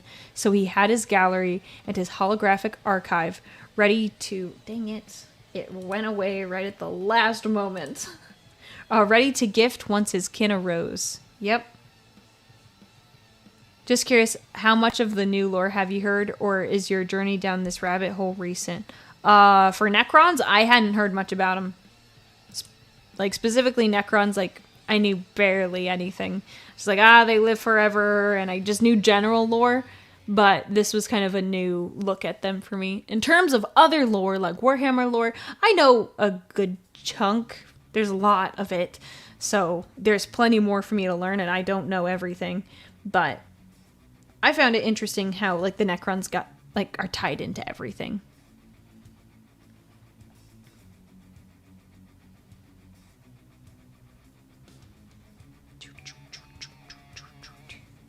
Pop, pop, pop, pop. They don't have the forces yet. Too many planets still slumber. But yes, a fully woken Necron empire could conquer the galaxy. Yep. Yeah, it'd be pretty bad. That would be pretty bad, so... glad you got to join. Go get sleep. Anyone who's staying up super late. We're just vibing. And don't forget, you should, in the YouTube channel, you should vote on what you would like to read for next month. Let me look at my community page. Let's see where we're at. Community. All right. We've got We've got 384 votes, which is solid. Currently, the book that is winning handedly is Hero of the Imperium by Sandy Mitchell, which is a Kaifas Kane book. I don't have a Twitch poll because I wanted to keep it open for several hours. So I have it on the YouTube side because I was going to come to it at the end of the day on Saturday. And then I was going to announce it. It just stays up a lot longer than like doing one on stream. And I didn't want people who couldn't make the stream not to be able to vote. I wanted to give people like the opportunity. So normally, like for decisions like this, I'll throw it on the YouTube side. I'm so sorry. The other books that we have are First and Only by Dan Abnett, which is Gaunt's Ghost. I haven't read that. These are all books I haven't read. I'm going to be a little bit selfish on that because I want to read new things. Then there's, oh gosh, I'm going to have to say this. Gazgul Thraka, Prophet of the Wa by Nate Crowley, which is an orc book if you couldn't tell. And then Valdor, Birth of the Imperium by Chris Wright, or Wright, however you want to say that.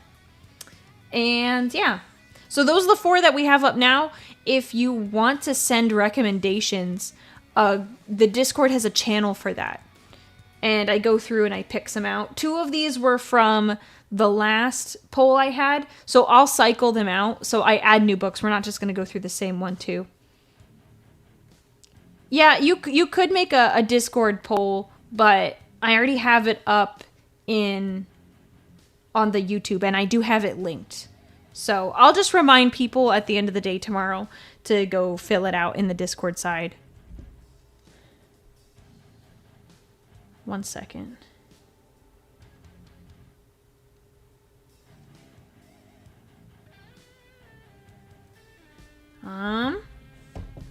Yeah, so all of these are good choices. Yeah, there's a lot of good things to like talk about.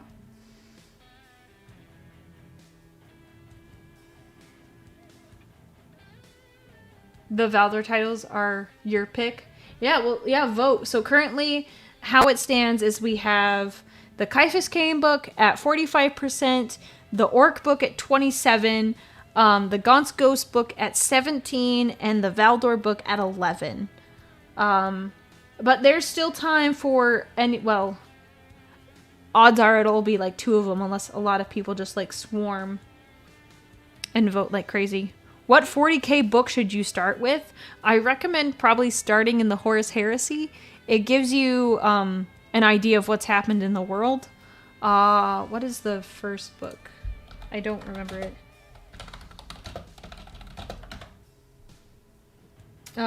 Horus Rising. Horus Rising. Start with that one. Probably. That's my recommendation because you get an idea of what is going on. That happens in the year like 30,000, whereas most Warhammer 40k is 10,000 years later, which is a result of what happens 30,000. Wow, that's like how history works. Horus Raising, like Raising Canes. Yeah, you don't have to read a Horus Heresy book if you don't want to. I like them a lot. That's a lot of the content that I read. Less 40k, more 30k, if we're being honest. It does set up a lot of the 40k series and information. Lots of good books, though. Woo! The 50-ish book series totals like £500. Wow, that's a lot. Yeah, I like to listen to mine on Audible because I like the production. And if I can hear Jonathan Keeble be sanguineous, I am all over that. I'm all over it. I'm all over that.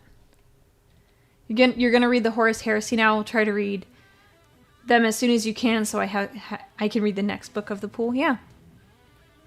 Do I know of Sangi's weaknesses? Yes. I mean, yeah. Yeah, the Eisenhorn books are good, but no spoilers, please, because I want to read them. But I have a friend. I'm playing a tabletop game with my friend, and he unintentionally has a character that's a lot like Eisenhorn, and I promised I would not read the book so I wouldn't spoil anything for myself. So no Eisenhorn spoilers, because that would make me very sad. Like, there's nothing wrong with saying he's James Bond in space. I know some bits about him and that he's a really cool dude. Ooh, Alex, you wonder if there's any Eldritch type Warhammer 40k stories? Yes, there are. The Watcher in the Dark. There's like 4 like kind of like horror-esque books. I don't know all their names. I will get them. The Watcher in the Dark. Oh, The King of Pigs. That's another one. What are the other ones? There's like 2 more. But those are 2 that I know that I've heard. Oh, it's pretty spooky. There's other ones. I don't know much about them, but I'm aware of 2 of them. I haven't read them, but there's another YouTube creator that does is the Watcher in the Dark a ghost reference? I don't know what ghost is. Sorry.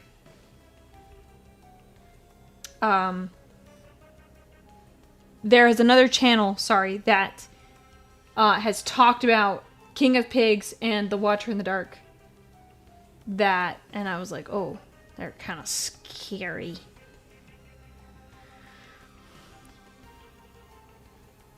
Oh, Sea of Souls. Okay, good to know. Oh, wait, what is the other one? There is one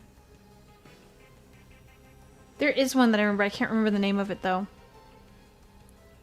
Oh, it's a reference to Haunter in the Dark. It's spooky. If you don't want to read the whole book, I think it's Wes Hammer that talks about it. Let me look. That does a whole video on it. And it basically summarizes it so you don't hear the whole book, but it was a It definitely creeped me out. Watcher in the Sky. Oh boy.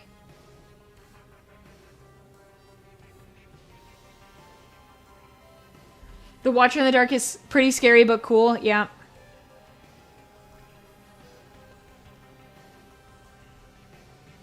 Have I read the Night Lord's books? No, I haven't. I'm trying to... Currently, I'm in the middle of reading The Devastation of Baal, but I'm just having a hard time getting through it. It's like another 13-hour long book, and I have 8 hours left, and I'm just like, which is sad because I love the Blood Angels. And there's parts of it I'm like, oh, this is interesting, but it's mostly just... It's dragging, and I think it's because I read The Infinite and the Divine right before. Oh, is it Watcher in the Rain? I don't know. What? I thought it was Watcher in the Dark. Hang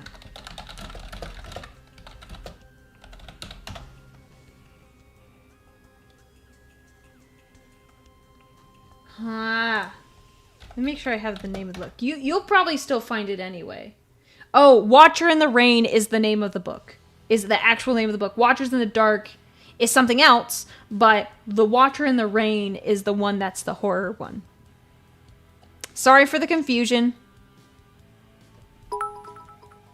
Thank you, Roy, for the bits. The Ultramarine Saga is also good, but Dead Sky, Black Sun. Oh boy, is it... Oh boy. Yeah, so I knew they were Watchers, but I didn't know the Dark Angels were called, like, they were Watchers in the Dark. Because I knew what the Watchers were. But I didn't know that was, like, their full title. Which I'm reading it now, it is. A Watcher in the Rain. Very different. That one will mess you up.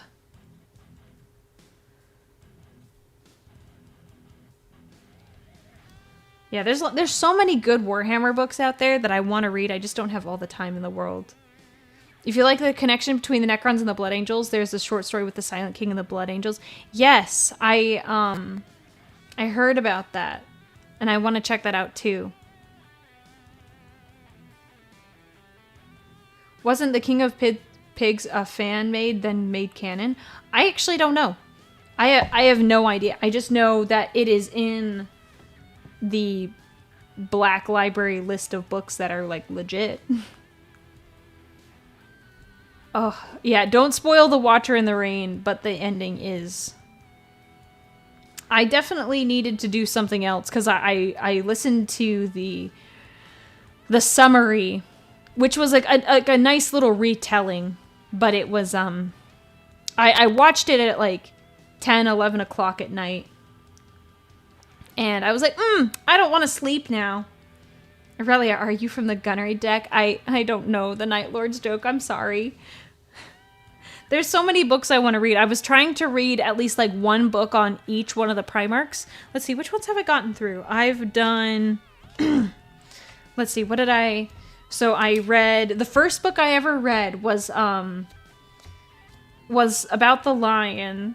And then I read all the Fulgrim books. I've read one about Perturabo, one about Leman Russ. I read one about Dorn. I did not read any about Kurz. I read one on Sanguinius. Ferrus Manus doesn't have his own book, but he's like referenced a lot in one of the Fulgrim books, so there's that one. Let's see, I read the Angron book. I read a Gilliman book. I didn't read a Mortarion book. I haven't read a Magnus book.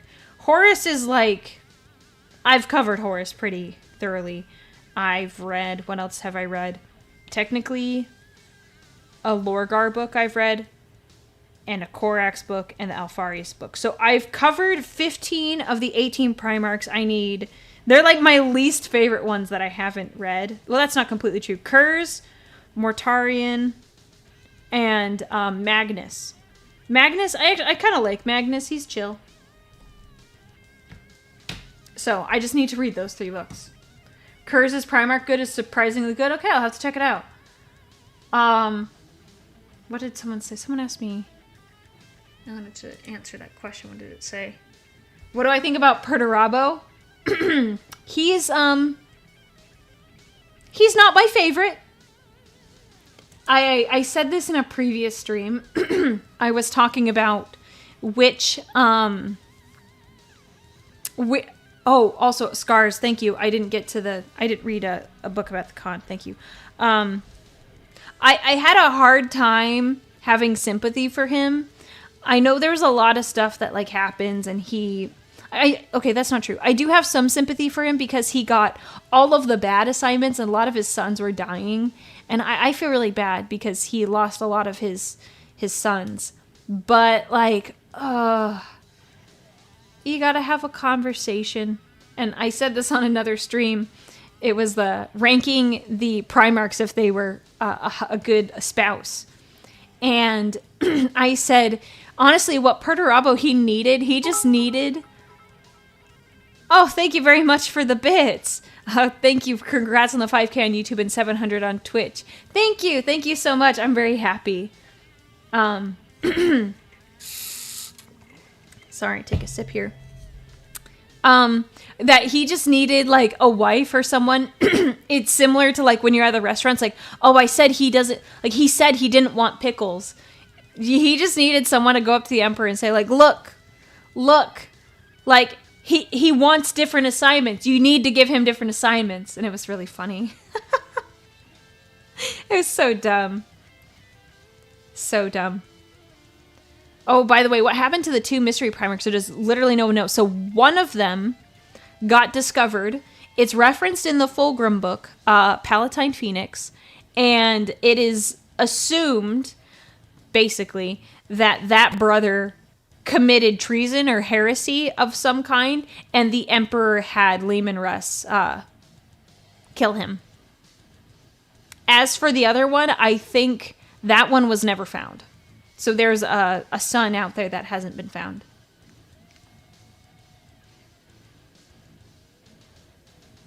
Yeah. Perturabo hated his sons. All he wanted to do was create, but he was only allowed to do war. Yeah, I do feel bad about that, but he just needed someone to stand up for him when he didn't. Because he kind of... this was my impression of him, is that he's like, oh, I'll just do it. I'll take on this burden. Like, he was a martyr for himself. Like, he martyred himself. he didn't like stand up for himself. It's like, hey, I don't want to like, can we work this out? Can we do something else? And he was like, oh, like, don't worry, I'll do this. And he like, I think there's a quote, it's like he stretched himself so far. Oh, what is that quote? It's really good. Like, for people seeing him bleed. Oh, what was it? Bravo. But it's basically him about, like, being a martyr. Yes! Oh, where is it?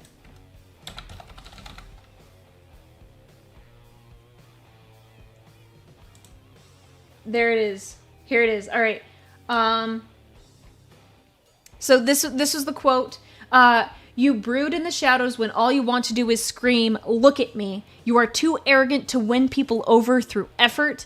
You expect people to notice you there in the half-darkness, to point and shout out, there is the great Perturabo. See how he labors without complaint.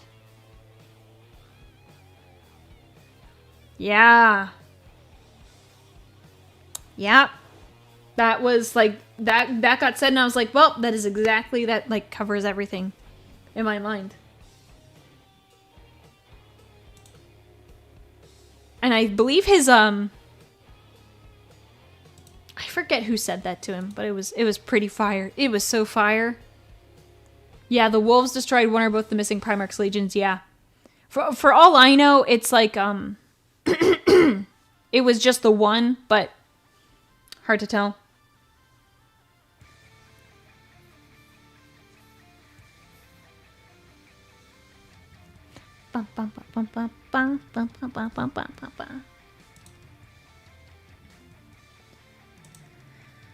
Don't mind me well. Yeah, it was a sister. I thought it was a sister, but I wasn't confident. And then he killed her. Family drama, am I right? And you thought your family relationship was bad.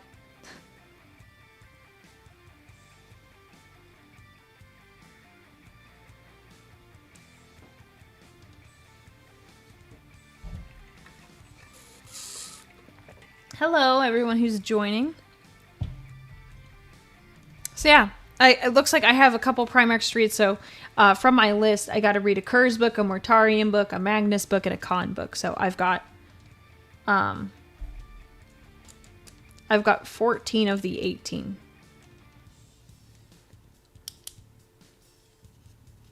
Oh, this stream? It's the book you want to start off with? It's a good book. It's a really good book. I think we've kind of winded down from talking about the Infinite and Divine. We did talk about it for like an hour and 20 minutes, which is really good. That's pretty solid in my opinion. Hey, just a heads up, everyone. We're not really gonna get into female custodies, and let's not talk too much about the about all of the why aren't there female Space Marines? It's a kind of a hot topic, so we're not going to talk about it because it's not fun to like argue about it, and I especially don't want that on my stream. So I see some comments come through on it. Let's just not talk about it. Oh, I will answer this question even though it's very heretical. Aurelia, which Chaos God would you worship if I had to choose? The one that I think I like the most, which you think of it this way, don't misquote me. I'm not saying that, oh, I like it, like, oh man, it's my favorite. Like, it's already very down low on my list of things that I would do. Worship a Chaos God. I would say Khorne. Because if you think about it, like, Slaanesh is like, there's a lot there to unpack. Not really into Slaanesh. Nurgle is gross and disgusting. So it kind of leaves me between Tzeentch and Khorne. And I don't like how Tzeentch is like, oh, it's time to be all like sneaky and like conniving.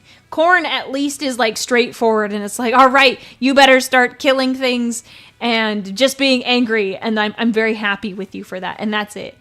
Like, he's not going to get all conniving around you and try to plot your demise even though you're his follower. Redhead favoring Khorne, who could guess? What does that have to do with anything? What does that have to do with anything?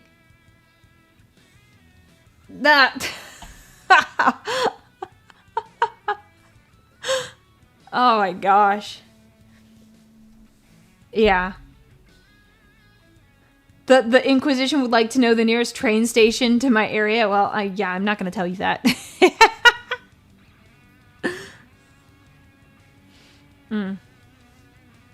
The Grey Knights are watching intensely. I was answering the question. I said it was heretical, and I said I still hate chaos.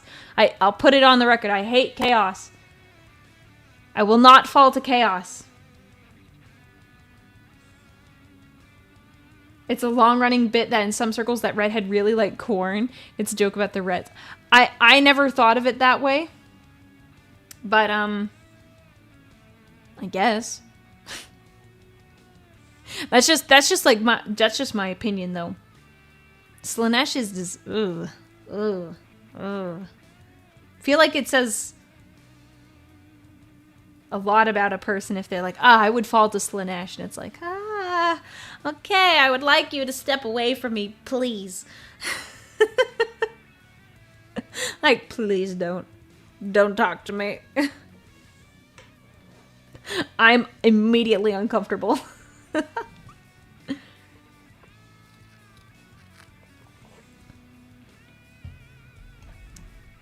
I pick Nurgle. Why? Corn. I suck at fighting. Zinj. I suck at schemes and gambling. Slaanesh. I'm not into drugs and debauchery. Nurgle. He loves you unlike the other gods. Yeah.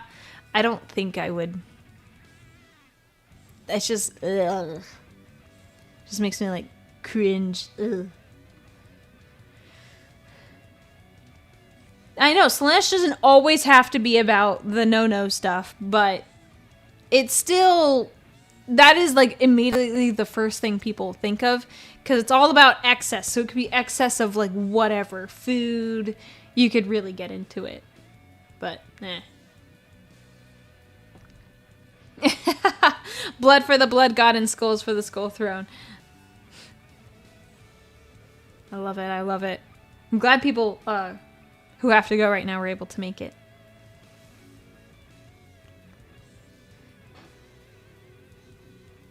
Oof. To be fair, if you screw up under Nurgle, he puts you in timeout. Corn took his favorite bloodthirster's favorite wings off his back and threw him out of the house. Yikes. Yeah. Corn also wanted Sanguinius over Angron. Well, Angron's just like crazy. And not that Sanguinius wouldn't be crazy under Corn. He just has a little bit more self-control. It's not Angron's fault, though. Feel bad for the guy. Feel really bad for the guy.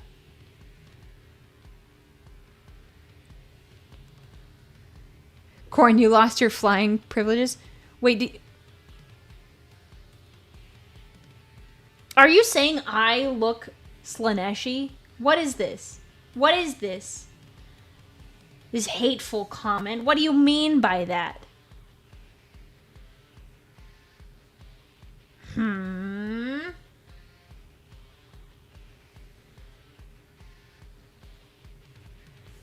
Yes, the Angron's rage is from the nails. It's artificial versus Sanguinius Rogal. Yeah, they get pissed. They get pissed. They get so mad. So you're surprised Sanguinius didn't fall to Corn. His name literally means blood. So there's a couple different alternate like heresies, like fan heresies that people have made up where they swap the loyalists and the heretics. And the one where the angel falls to Corn is the Lionel Johnson heresy, where the lion is made War Master. I like that one. I have to read all of the alternate ones because there's one where it's like where Dorn is the War Master, which is cool. So I haven't read that one yet, but I want to.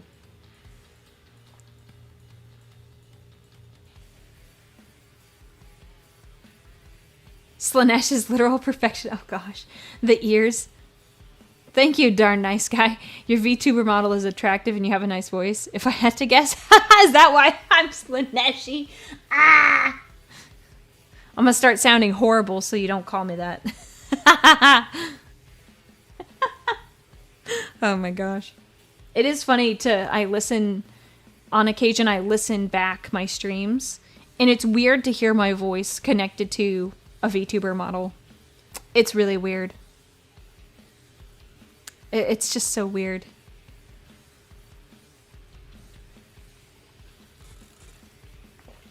The Dornian, Rebutian, and Lionian heresies are all interesting. The Lions is the one with the big fancy art piece. Yes, that that art is really good. I think that's how I found out about it. It's really good. I like that one. Yeah, Sanguinius was like, they were really trying to get Sanguinius in Fear to Tread, that book. That was a really good book. I like that one a lot. And yeah, Erebus was like, Erebus was like, this didn't go to plan. And Horus is like, how about I take your face off? And he took it. The best part of the Lionian heresy art piece is knowing where Erebus is. Wait, is he like in it? It's been a while since I've looked at the art. All knife ears are inherently Slaneshi cultists. That's rude. You're making a lot of assumptions. You're assuming I'm an Eldar. I'm not.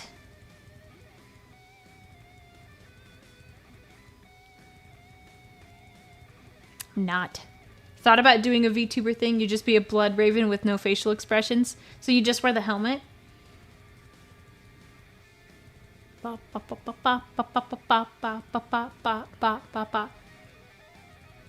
Only angels may fly. Oh, I love that part of the the Eternity Gate. Your face, I want it. You have something I want. Slice. The only characters I really know from Warhammer are the Primarchs, Big E, Chaos factions. I've heard a little bit of Malkador. Oh, yeah. Malkador is cool, too. I read the book. Yeah, what about my ears? Leave them alone. Leave them alone. They may be pointy, but they are within the regular norms for abhumans. They have been checked out.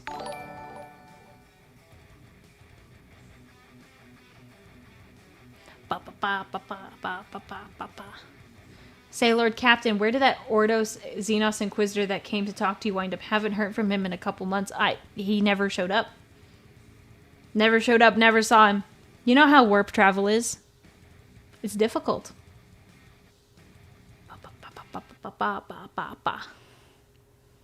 So, never saw him.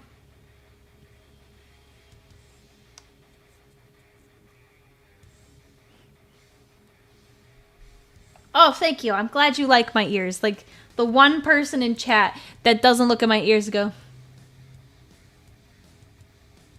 and look at them. Will I wear Khorne armor since I picked Khorne? No, probably not.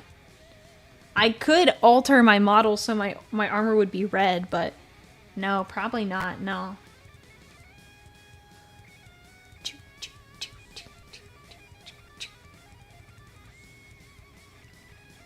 No, no, we're not going to have any Eldar on my stream, though. They're heretical. Am I going to do another painting stream? Yeah, probably at some point.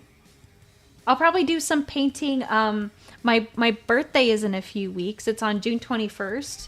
So I might do some painting then. I still haven't nailed down everything I want to do for my birthday. But that might be one of the things I do just to hang out with everyone. It'll be a lot of fun. Have I ever competed in the blood games? I did mention one time to chat before that I took down a door. It was really good. It was a good time. I got in trouble for it, but I'm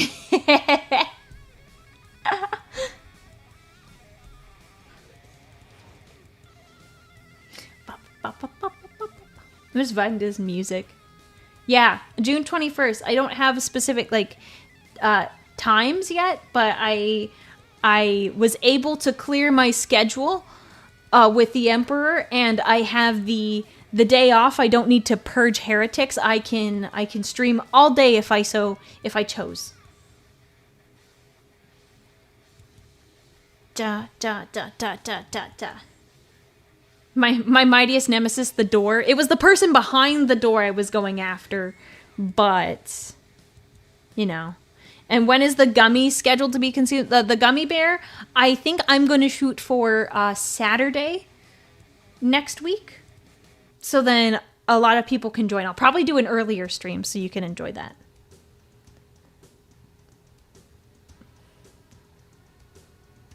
No, I'm not a spy. I promise, I'm not a spy. A commissar outfit debut. It takes a long time to get models and everything. I don't know if I could pull it off in that amount of time. Yeah.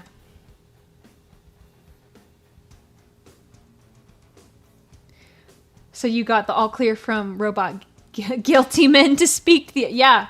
Yes, I did. Elf, Eldar, what's the difference? Elf is like fantasy. Eldar is space elf. So kind of the same. Aurelia isn't a spy because heresy is cringe. Facts. Facts. Facts. No, I'm not a... Well, that's a new one. I no one has ever called me a gene stealer yet, so... I feel secondhand gut pain just thinking about the gummy bear. Yeah. It probably will suck.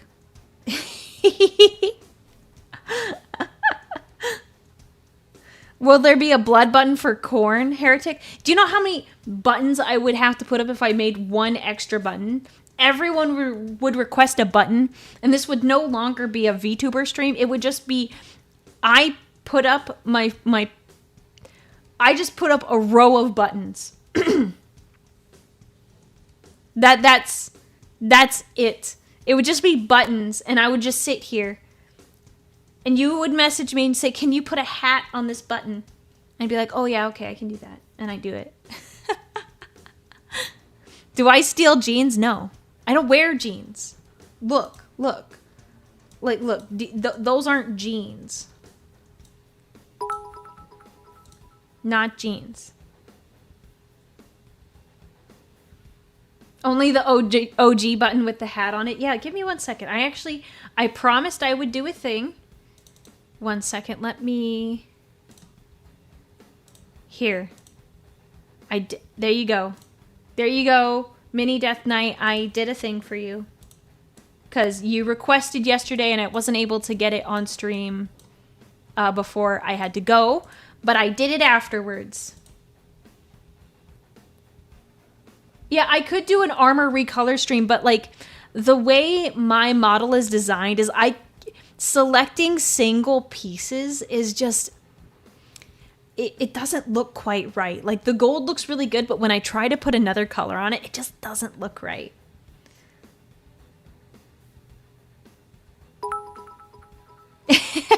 Thanks for the bits. I'm glad you like it. I gave it a little hat. We'll make it a little bit bigger because everyone's got to see the hat. I gave it a little hat yesterday. Yeah, it would be a process to try to get my armor. I have to test it myself. I've tried it. I've been able to change my hair color and my eye color. That's fun. I like it a lot. But in terms of like getting the armor to look exactly as I want, it's very complicated because there's many pieces to it. And some pieces, like, if you see, let me do this. If you look at, like, I have this, the bodysuit underneath is white. Let me move. There we go.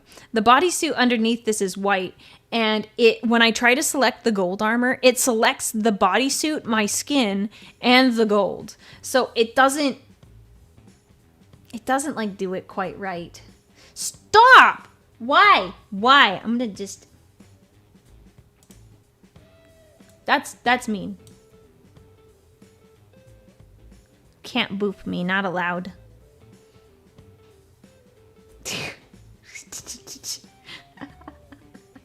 Yeah, the commissar button is gonna get you. Protect me button. Yeah, you can't. By the way, with Dr. Mintharos in the chat, I will say this. I was already planning on saying it anyway. Tomorrow I have a collab, and you should all come. I am doing a collab with Cha-Cha. She's a VTuber mom. A mom, M-O-M. M-O-M. Not mommy. She is a mom. And she is going to tell Warhammer stories. She doesn't know a lot about Warhammer, but she's willing to give it a shot. And she's going to make up some stories, and I think it'll be a lot of fun. So you all should come. It'll be great. Tomorrow it's at 3 p.m. Pacific time. It'll be cool. It'll be so much fun. And I will cringe as she makes up stories that are, since she hardly knows anything, it'll probably be wrong. Her name is, her username is Cha-Cha. Well, it's Cha-Cha, I think it's Cha-Cha V-Mom. Let me just make sure I said that right.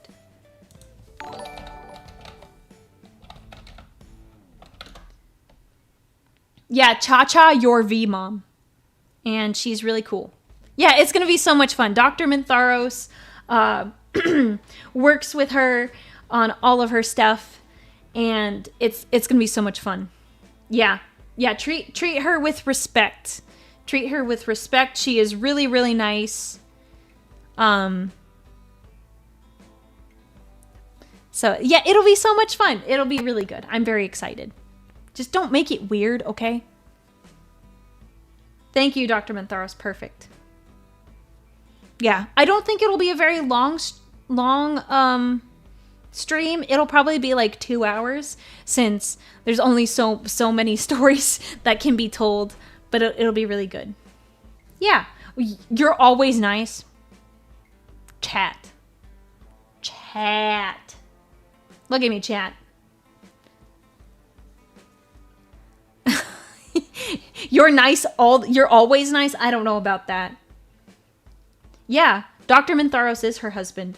Especially because you should be respectful anyway, but especially because her husband is in the chat. Just don't make it weird.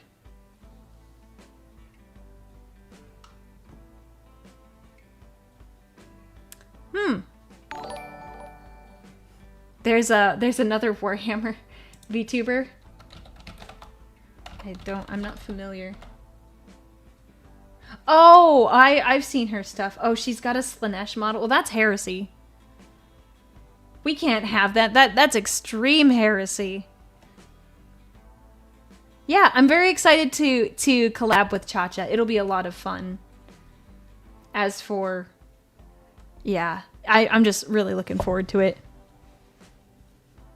We'll have a button, Legion, to purge the heretics. Yeah, I'll have the button ready to go. Keep your eyes on everything, chat. Warhammer fans being weird. That doesn't sound right. It'll be good. I'm really excited. I'm looking forward to it. First collab ever. That being said, because it will be my first collab, chat, I won't be able to give you as much attention as I normally would. So just be patient with me, because I'll just be doing my best to interact with Cha-Cha, since we will be entertaining both her chat and my chat. So I apologize if I don't see any of your messages, super chats, etc. I'm not ignoring you, because I'm not ignoring you for any reason, just not any reason. I'm not ignoring you for bad reasons. I'm just going to be talking to her. And anything else, like, if there's super chats or if there's anything else, I'll go over them the following day, because on Sunday we're going to watch more TTS. So, yeah, it'll be fun. I'm really looking forward to it. It'll be good. Yeah. No, I'm not saying you're free to rain chaos. I will still have mods that will be watching. I still will look at the chat. That doesn't mean I will be able to talk with you as much. But if you leave commentary on what she says, if there's stuff that's funny enough, I'll be like, oh my gosh, my chat said this. Since most of you are, I don't know the ratio of her Warhammer fans, but we'll at least have some over here who will probably be like, oh no, that's not right. You need the shovel emote for when someone brings up chaos. It'll be good. It'll be good. I'm looking forward to it. I can't wait. It'll be so much fun. So, yeah, I don't have much more that we can go over today. I think this is nice to keep like a very chill, kind of shorter stream. It feels weird to only have a 2-hour long stream. So we might just call it for the evening. I'm going to check a few things, see if there's... Because we went through... This is like the first true, like... book that we've done, like book club meeting that we've done. So this is kind of our first time doing one. Yeah, we got to talk about a lot of lore fun lore for the book, which was great. Let me see if I will say I did want to look up. Let me see. I wanted to look up the Infinite and the Divine memes to see if there was any that would be like good to show on stream. There was one that I liked. Let's see. There was one that I liked. I like this artist for the memes. This one. So this is one of the memes that I found that I thought was good for the Infinite and the Divine. Oh, it cropped it all weird. Okay, that's fine. There we go. So, the Infinite and the Divine, aka Orkin and Trazen's excellent adventure. Nothing about below is exaggerated. Every scene below actually happens. If you haven't already, please read the book. It's hilarious. I am not kidding. These moments are funny. The one in the bottom middle is the stained glass. They were talking about the stained glass, and if you see in the picture... Oh, hello to the new people. I'm a Warhammer Vtuber. My name's Aurelia, and we're talking about The Infinite and Divine. It's a book we read. It's funny.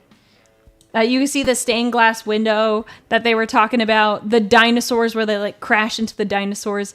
That you can barely see it is Orican up in the eye of the orc ship. That was pretty good.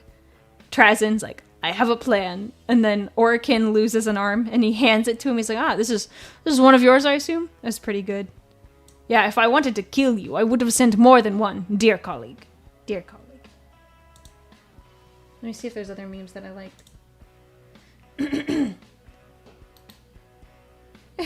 I like this one too. This one was at the end of the book. And it was when Orican was like super, super beat up. And oh, why is it really big? There we go. It was at that moment that Trazen suspected his pranks had pushed the accomplished chronomancer Orican slightly too far. Where Trazen is like absolutely like torn up from being crushed by a mountain. It is super funny. Do you have a statue, Orican? Nope. It was good. It was good. There's not too many memes that I find that are like super good for the book. I mean, they're fine. I just like this art style.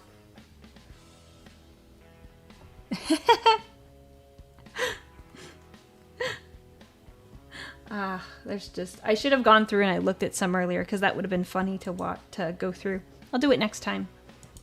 But this one's like, I think, the most memeable 40k book. I hope you brought an army. Oh, my dear colleague. I brought 5. I love it. I love it. It's so good. You adore the TTS memes? Oh, I can't wait till I finish it so then I can understand all the references.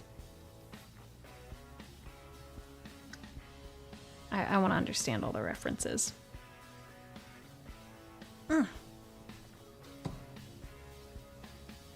Let's see, are there any other good memes? I'm just kind of scrolling the internet to see if there's one that... Yeah, there was the... Don't be ridiculous, I brought 5. That one's there. Oh. Is there a singular one of this? Oh, here we go. I found the one. So if any of you know obviously the Muppets, the two men that sit up in that box, the theater box, and like will make fun of the Muppets. They have this actually happens in the book.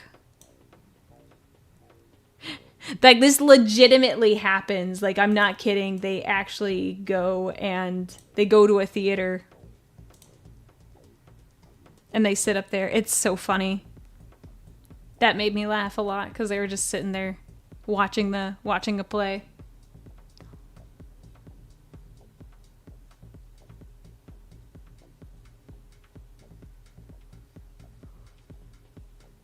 Dagenhart.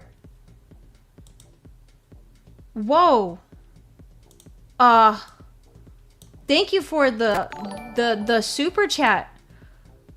My final gift for the night. Also, I'll ask on a super chat since your app human eyes skim over my question every time I ask like an administrator looking over a backup request. What have you seen of the new Space Marine 2 trailers? I am so sorry. I will answer your question. I apologize.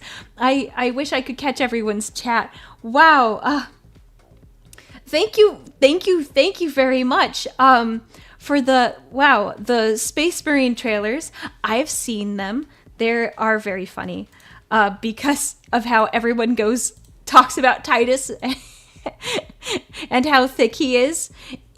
I'm very excited. I'm looking forward to it. I applied to be one of the beta testers, but I don't know if I'll get it. But I'm looking forward to the customization options. I want to play a Blood Angel if they don't let me play a Custodes. If not, I hope someone does a mod where I can be golden. Because the next closest thing is an Imperial Fist, which I don't mind being an Imperial Fist, but I would prefer to be a Blood Angel. So that's what I'm gonna do. I'm so sorry I missed your question earlier. Thank you so much for the super chat. That's a lot. Thank you very much. I really, really appreciate it. I don't know what to say other than thank you. Thank you. Yeah. Yeah, I'm sorry my abhuman eyes didn't catch it. I will zoom in closer so I can see. I'll see it for sure now. Now that I'm super close, I will see your messages. I apologize. Thank you for the super chat. And she's into the Blood Angels. Wow. Okay. Fine. Whatever. Yeah, I don't know. It looks like you can I don't know how far you can go into the customization options, but I'm looking forward to it. It's only Ultra Boys, you just change their colors. For Space Marine 2, I thought there was more than that. I guess we'll find out. Bonk, what? At least you're not... Bonk? That's rude. I'd rather you boop than bonk. Any love for the Black Dragons? I'm not familiar with the Black Dragons. I know a chunk of Warhammer lore, but I don't know all the details. The Blood Angels are the best. You're going to get a mod for it to make Titus a Blood Raven. Ooh, that sounds cool. I look away for a minute. She's gotten close enough to watch from my computer screen. Yeah, we're getting up close and personal. You can see my eyes. Are you ready? Are you ready? My eyes do a fun thing when I open them. They do this every time. They do a little springy thing.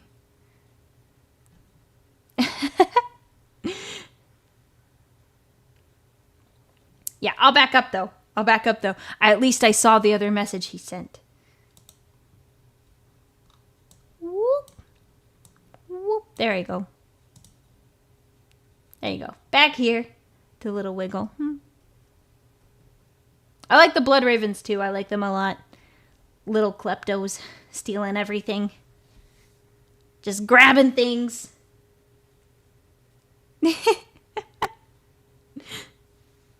Black Dragons are one of the few Salamander successor chapters. Okay, good to know. Yeah, I don't know. I want to know more.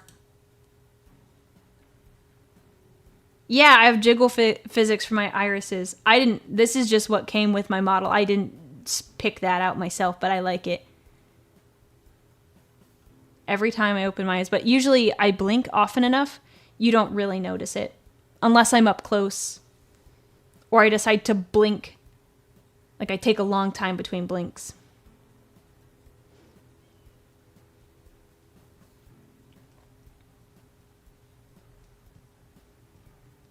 Just gonna do a little dance.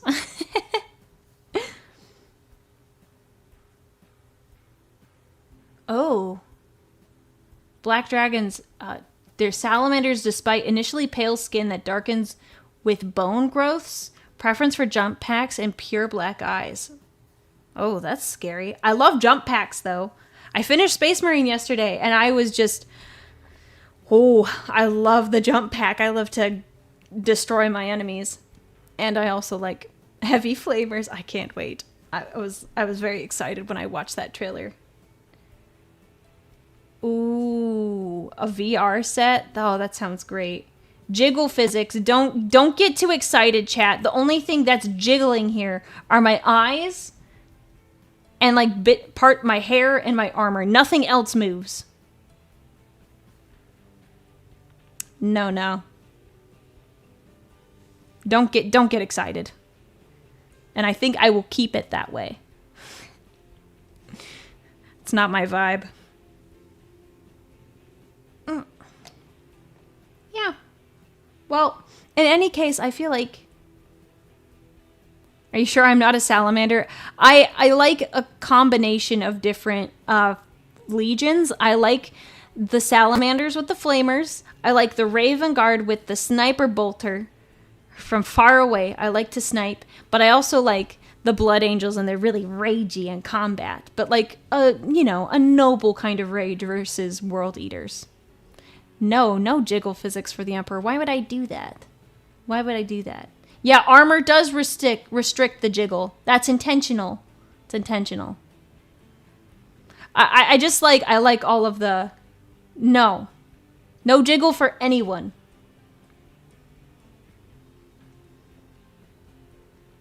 This is all you need. Because if things jiggle too much, that means I'm not protected and I can't fight my best for the Emperor.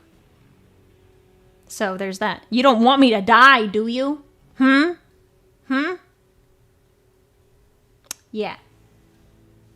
Yeah. And like Aurelia said, you've got the Femstodes for that. Who needs jiggle physics when you have faith in the Emperor? Correct. You want a story where the Trazyn and the Blood Ravens work together to steal things? Oh, that'd be hilarious. I'd love that. They quiver. Femstodes quiver. They don't jiggle. Oh, thank you, Dr. Mintharos. I like my hair. I like my hair too. Nice and long. Too much jiggle means you fall into Slanesh. Okay, yeah, you can tell Sanguinius. It's fine. I think he would be okay if I said, oh yeah, I didn't want to do jiggle physics on a stream. He'd probably be like, oh yeah, that's totally fine. That's cool. I can understand why you wouldn't want to do that.